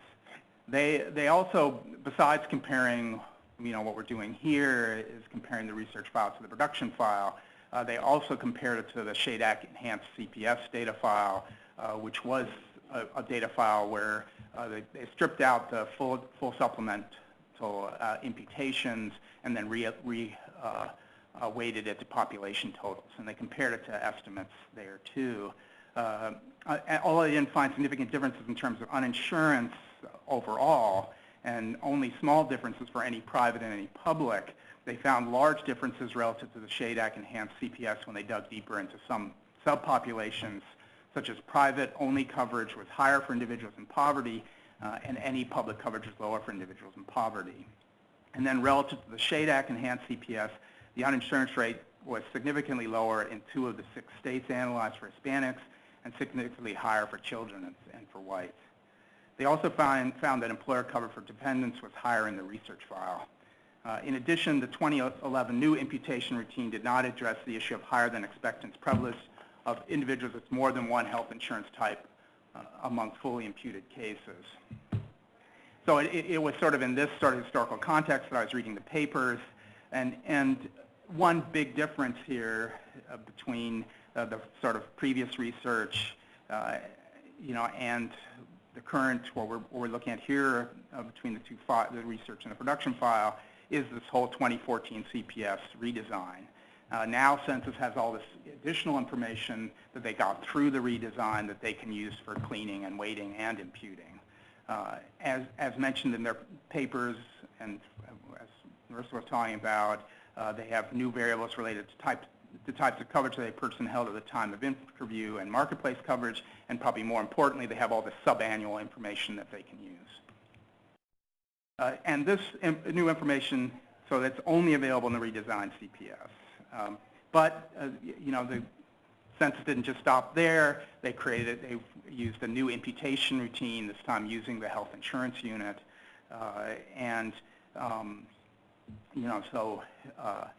You have also them improving their imputation routine, and there's a great paper on there that they, about how that changed in terms of the difference between the fully imputed and not fully imputed file, where they actually, after they controlled for the covariates, weren't finding significant differences in health insurance estimates between the fully imputed and the not fully imputed files. So I wanted to make sure that nobody's forgetting here that we have this big change from 8.7% uninsurance in the production file and 7.9% in the research file. Any direct purchase, 16.2% in the production file and 11.8% in the research file. So in direct purchase, that's what seems like a good result from looking at other research, because there's other research that shows that that people report more coverage types, multiple coverage types more often than is actually true. So that seems like a really good result. As I said, once you take that and you look at it in terms of direct purchase only, that narrows that gap, and you have 6.5% in the research file, and whatever it was, 6.8% in the production file. And then I wanted to go back to what you showed about Medicaid. So you found any Medicaid in the production file, 19.4% versus 18.9% in the research file. So that seems, everybody here has heard of the Medicaid undercount. That's probably not a result that you wanted to see. But it is interesting that when you, take that, look at it in terms of Medicaid alone, that changed to 15.1% in the research file and 12.9% in the production file. So a lot of this reason is because you see, as Ed was showing, that you have this any combination of coverage at 19.6% in the production file and 13.5% in the research file. And, you know, I mean, a lot of this could be a result of using the HIU and the imputation process, but also could be the result of this additional information, particularly probably the subannual information that you now have available. And, you know, what SHADAC is particularly interested in, of course, is the subgroup analysis. There was some subgroup analysis that was done in the papers by age, poverty rate levels, and by expansion status. As I asked that question before, so, you know, obviously we're very interested in the state level. It does seem like you have 2 years of data that could be combined to do state level estimates, which would be super interesting. It was interesting though that people in poverty had higher rates of public coverage and lower rates of private coverage in the research file versus the production file. And another sort of positive result that we've seen prior research has shown that those tended to that the CPFs tended to produce estimates that of lower rates of public coverage and higher rates of private coverage for people in poverty than expected.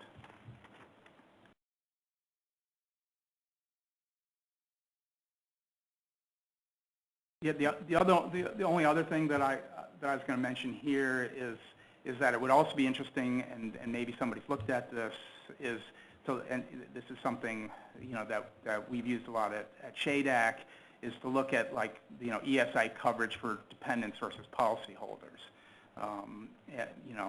That's something that we looked at before when we did the 2011 information. That'd be great to see that in the research file versus the production file. That's all I've got. I just want to say those are great questions, and there are more questions than we have time to answer, and so one thing I encourage you guys to do is download those data and answer them. Save the best ones for us, obviously. Yeah. That was a joke. But yeah, so yeah, I think they're fantastic questions that we have not had time to go to look at the answer, but go to our website, download the data, and if you see anything that you don't quite understand why it changed, email us. No, I want to say that this whole meeting and everything's got at least me super excited about downloading those files and going through it. So, Does anybody have questions? Hi, Jessica Vistas from AHRQ. I'm just curious, remembering all of the long conversations that we had about how to define marketplace coverage with our data years ago, where you ended up with your edits. Was it a complicated process, or did you believe what they said, or how did you determine marketplace from the data? Without going into great detail. The short answer is it's complicated. And so we addressed it at 3 different points in the way we edit. So we look at what people say. If people report both Medicaid and marketplace coverage, we send it to a hot deck and assign that probabilistically assign them to one type, the other type, or both. Yeah, I'll have to, offline we can talk. It's a very detailed, gory answer, but I think we are currently evaluating it and looking at it. Yeah. So yeah, I'm pointing to Amy Steinweg, who spent a lot of time working on that part of the edit. And yeah, so our aggregate estimates of marketplace coverage are in line with aggregate estimates from CMS. So I guess I should say that too, that we, at least on the aggregate level, we seem to have hit the right target.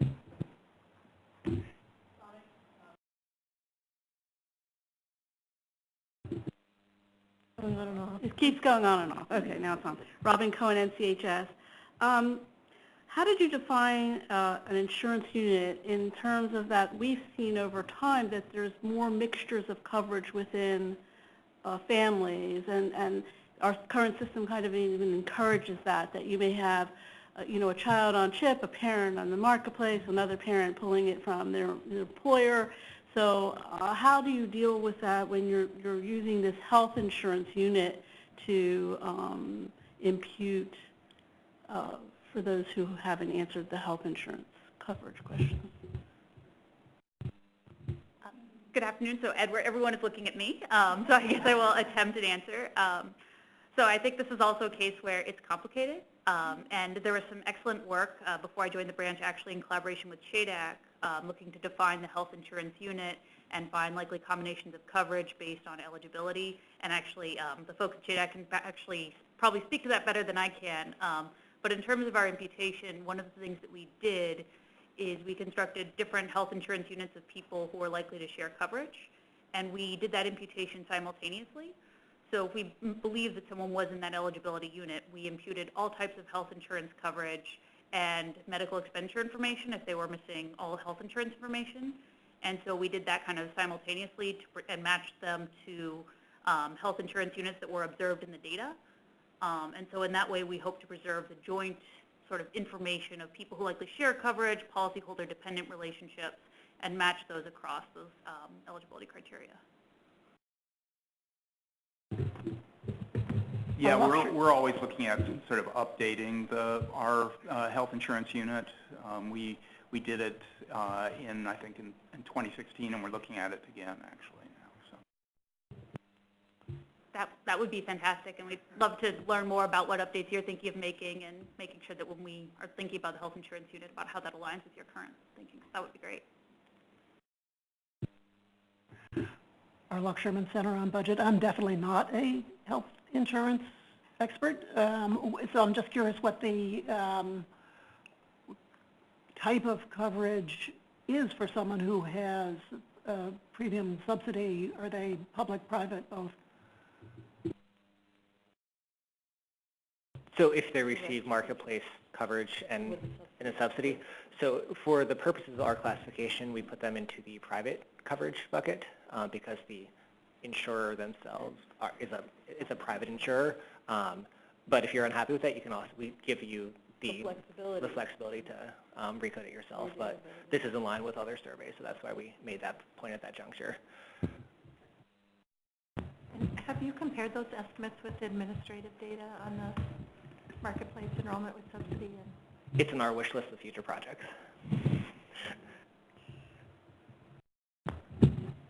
I was just curious what kind of sub-annual variables, are they going to be summary variables or the monthly variables, or? They're going to be summary variables. So on the file, there'll be 5 of them for no coverage, any coverage, public coverage, private coverage, or Medicaid, whether you're covered part, all, or none of the year. So we're also currently evaluating the quality of the monthly data. So I presented a paper at APAM, and that work's ongoing as we're sort of figuring out the way to best preserve confidentiality of respondents, because there are a lot of unique combinations of 1 month, as well as to assess the quality of those data. So that work is ongoing, but at this time, the plan is to continue releasing these recodes for those 5 variables. What is the percentage that you impute insurance for? So it differs across files. Just to give a ballpark, in the research file, I believe is about 20% go through the full health insurance imputation process, and then a smaller share will go through some item-level imputation. Thank you. Can you just say on the part year coverage what the definition is? 1 to 11 months of coverage. So basically, it's a recode. It's 0, 1 to 11, or 12, are the 3 categories. So we're sorry. It's full coverage or not full? Yes. Full year coverage or not full year? You Yes. don't have any indication of months? Just 1 to 11 is how we created that recode. Thank you. So I'll just remind if there's any questions on the phone, and remind folks to state their name before they ask a question, so we can keep up with folks on the phone so they know who's talking as well. Dean Resnick, NORC. Do you provide any type of aggregate statistics on the total number of months of coverage? We do not.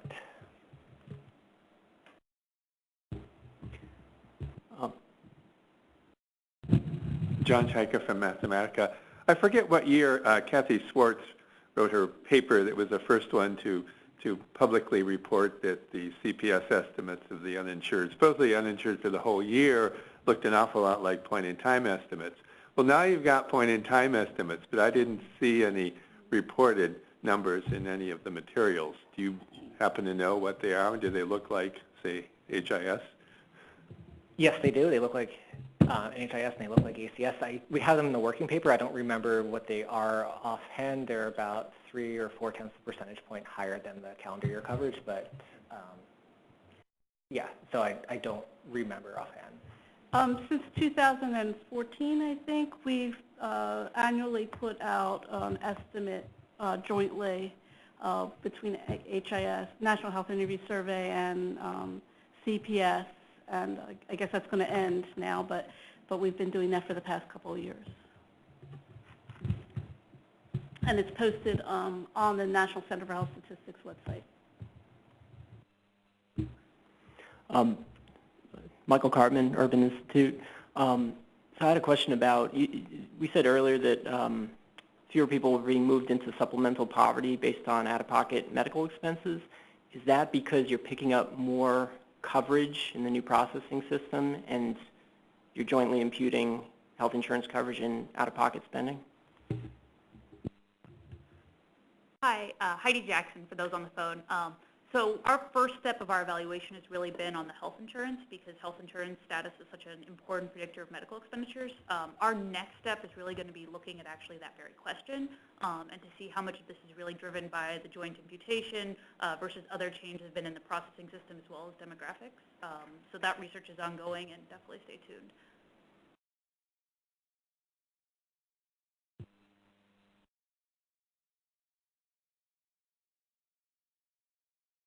Lynn Blewett, University of Minnesota. Has your HIU work included the demographic information that we've heard today about same-sex households? Yes, it has. The demographics used to construct the health insurance units are all based on the updated demographics. Okay.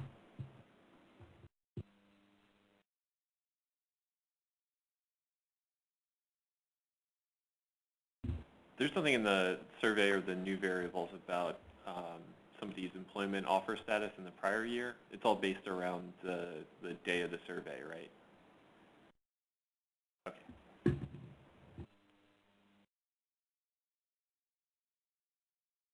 The answer to that question was yes.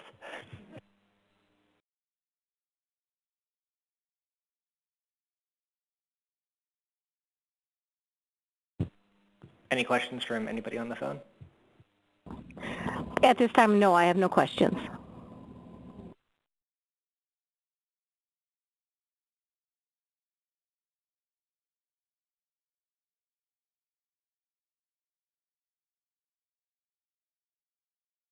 All right, so is there any other discussion items or questions that people would like to bring up at this point? We are at our last 30 minutes of time, so we have a little bit more time if there's other questions related. Yeah, I have a more general question about imputation. I have a more general question about imputation in the CPS, and that's, is there any thought about multiple imputation? And if not releasing multiple imputation, perhaps having a report that would describe what added variance we would get if we did do that? I have some research on the income side on that. That's John Rothbaum, Census Bureau, where we look at, sort of actually related to some work that Jim Ziliak did, look at using administrative records and income and multiple imputation. It's definitely in the research space right now.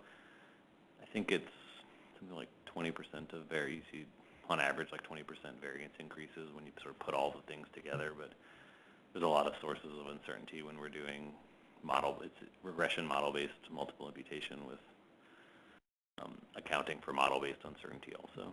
But that's sort of where the research is, at least on the income side. I don't know for health insurance. That would definitely be on my research wish list as well, but right now there are no plans with multiple imputation.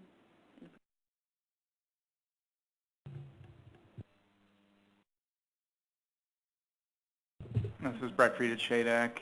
Can you just give us some hints for the differences between the bridge file and the 2017 file? Oh, so you're thinking of the 2018 bridge file versus so some of the different, in terms of estimates or in terms of why we're urging some caution and making. Maybe why you're urging some caution. So, as I mentioned earlier, yeah, it's we changed the universe such that infants who are not born at the time of interview could not receive coverage, and we discovered while evaluating the research file that some infants were inadvertently still left as getting coverage, so that's one element. Some of the variables also changed in their interpretation, so the calendar year recode variable was initially for no coverage was conditional on having no coverage in December were you uninsured for none, part, or all of the year, and so we moved that to be in line with the other subannual recodes. Children, there's a change for children with IHS coverage. I don't remember what that change was offhand. Household coverage for coverage with infants.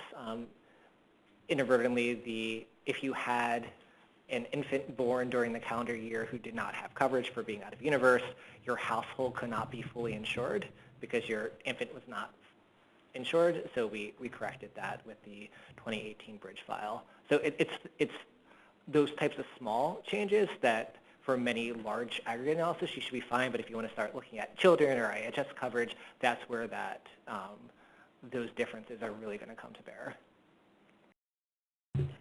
A follow-up to that, did you, for your point-in-time estimate, did you include the infants in that and just not in the full year? Correct. So if you were alive at the time of survey, i.e. everybody, you were included in that measure.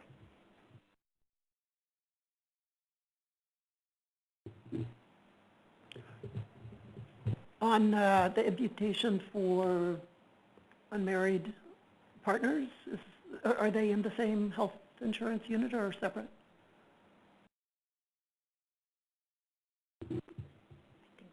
I would have to look at our edit and get back to you on that.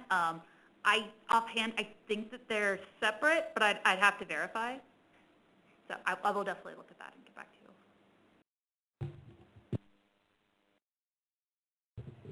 you. This is Brett Shadak again.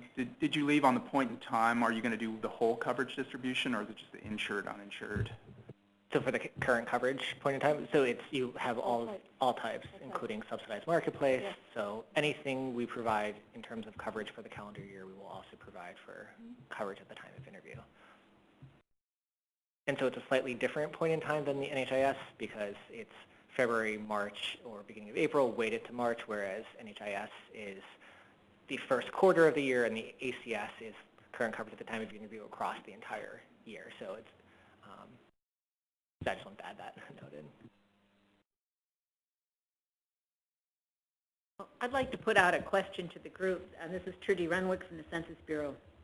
So in September, when we throw up these numbers and our estimates for 2017 have changed from what we released last September because of the new processing system, what suggestions do you have for how we what else we can do to prepare people for this so that it's not a shock on, I can't remember the date, has somebody help me, September 12th, I think?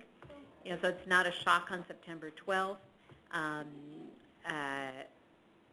And what ideas you have for how we can manage this in September?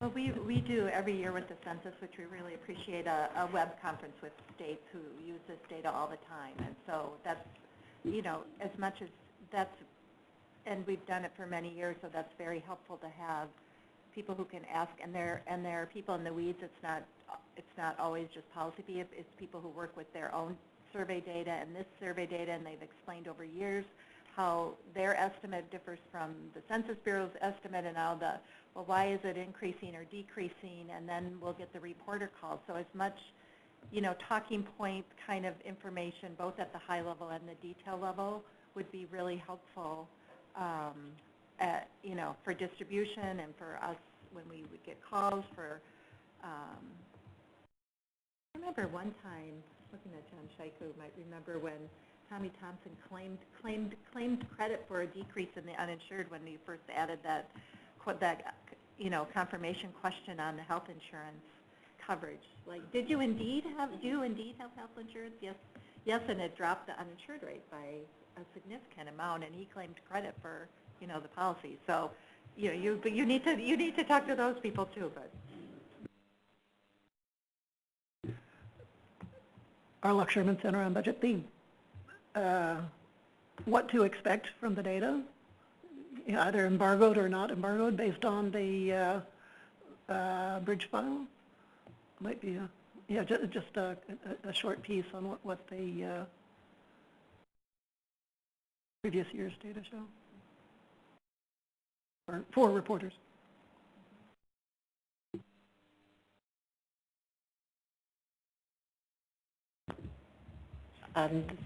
Suzanne McCartney at HHS.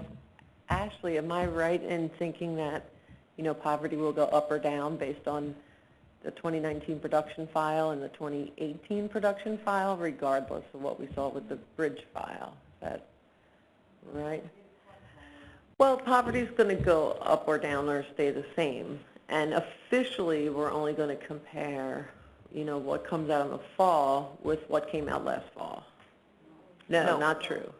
So we'll be looking at the bridge file, so using the new processing system compared to the 2019 file. So we'll have. So you're going to do that statistical comparison? Yes. So our estimates, that's what Trudy was saying. So the estimates for 2017 will be different because these are going to be estimates that use the new processing system.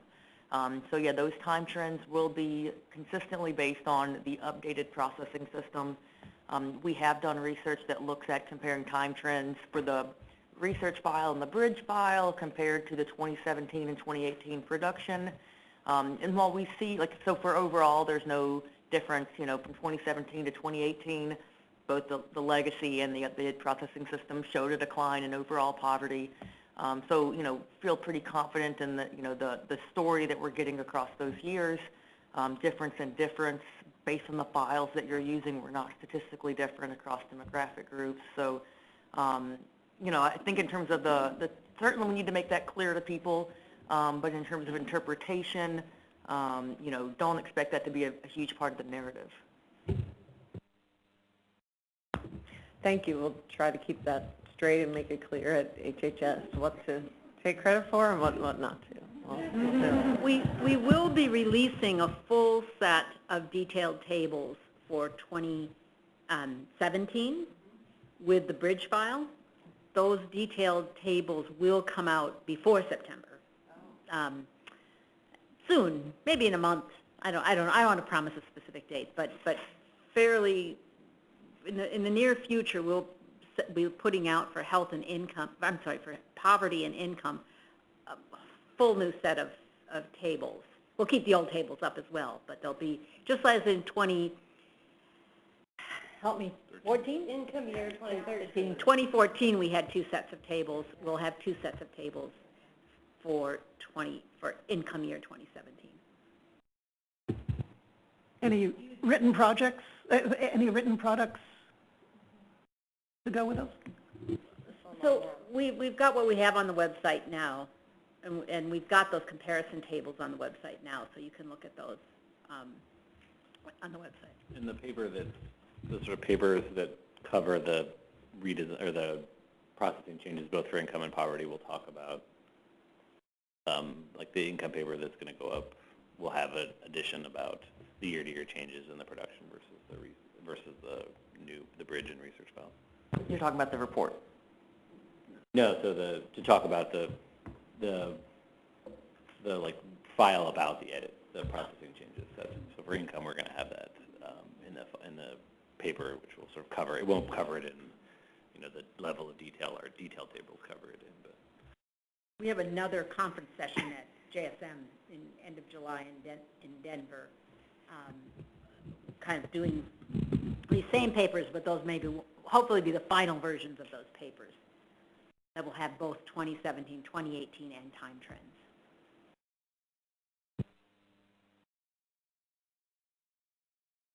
This is Brett Free from SHADAC.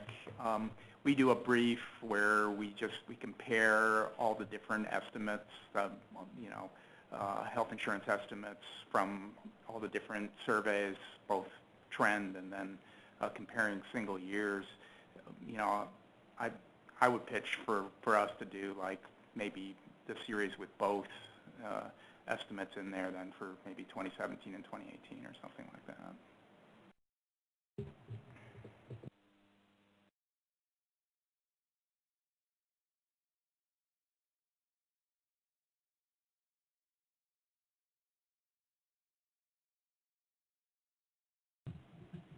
Waiting for any more lights to come on. Is there anybody on the phone that has anything they'd like to contribute here as we start to wrap up? We do have one request, so Martha Heberlein, ma'am, your line is now open. Hi, thank you. This is Martha from MacPac, and I just want to echo what Lynn was saying. And I think what would be helpful for our, as an end user personally, would be some sort of summation document on why you guys made these process changes. I think, it makes sense on a very analytical and methodological focus, but something that's quick and easier for people to understand, I think would be really helpful to sort of know that, these were made for a reason. We had these survey changes, and then we have these process changes, and sort of this is why we did it, and more, bullet, short format would be very helpful. I'll just say thank you for that. Historically, we've done some sort of pre-release blog posts to try to prime people for what's going to be released, and I think a lot of the sort of summary information and detail about the research we've done would certainly be something that we want to try to get to a more popular audience. So that is something that we're hoping to do. And I can echo that as well for health insurance. We're planning to have an America Counts kind of easily digestible blog post. And I'll just toss out one more thing, and health insurance related, as I think probably most of you are aware or should be aware by now, is that the ACS data release this year will be delayed as part of the government shutdown. The release of most of the ACS data will be, I think it's a 2-week delay. We will still have some health insurance data with the release, but it won't be the same level of health insurance. So for the folks that are looking for health insurance data, all of the ACS data that we would normally have put out in that report on our release day with the CPS ASEC won't be there. We're going to have state-level indicators, and then we'll have the national trend, and then about 2 weeks later when the ACS comes out, we'll have further information at the lower levels for health insurance. I think the release day for the ACS is September 26th, and health insurance is also planning to put out a brief, that includes a lot of the same information that would have been in the CPS report using the ACS. And hopefully it's been clear today. We're very excited about this release that's coming out. We're very excited about this. I think a very big accomplishment in getting this new processing system finished, completed. A lot of work went into that, and it's been, as we've come up, it's been 4 or 5 years. I'll maybe out of order in thanking him, but I want to recognize the work of the survey team, Lisa and her team, and Lisa next to her over there, the folks in our demographic systems division who worked very, very diligently with us in Seaside on updating the edits and the programs, and not just the people here on these programs, but anybody who touches CPS in any way in Seaside put a hand in these specifications and has been reviewing this stuff for the past 4.5 years, and it's been a really long ongoing process, and they've done a wonderful job in getting us to where we are here. We're excited about September. Special thanks again for our presenters here today. You guys did a great job, and John and Brett too for coming. I appreciate your comments here today too. It was really good to have that extra input, and thanks for everybody on the phone and everybody here in the room, especially for coming out too and listening in on the phone. We're glad to have you here. Again, we'll take this recording and put it up on the website at some point in the near future. So if you have other folks who weren't able to come, or if you want to hear what you said, or if we need to listen back to Brett and John to see what your comments were, I'm sure we'll do that too. So thank you very much for coming out today, and there's a few more donuts and cookies over there, some water. Help yourself to that, and If you have any other questions for individuals, we'll be here for a little bit longer. We're happy to answer other questions. So thank you very much. As the conference is concluded, you may please go ahead and disconnect. Again, thank you very much for your participation. Have a great day.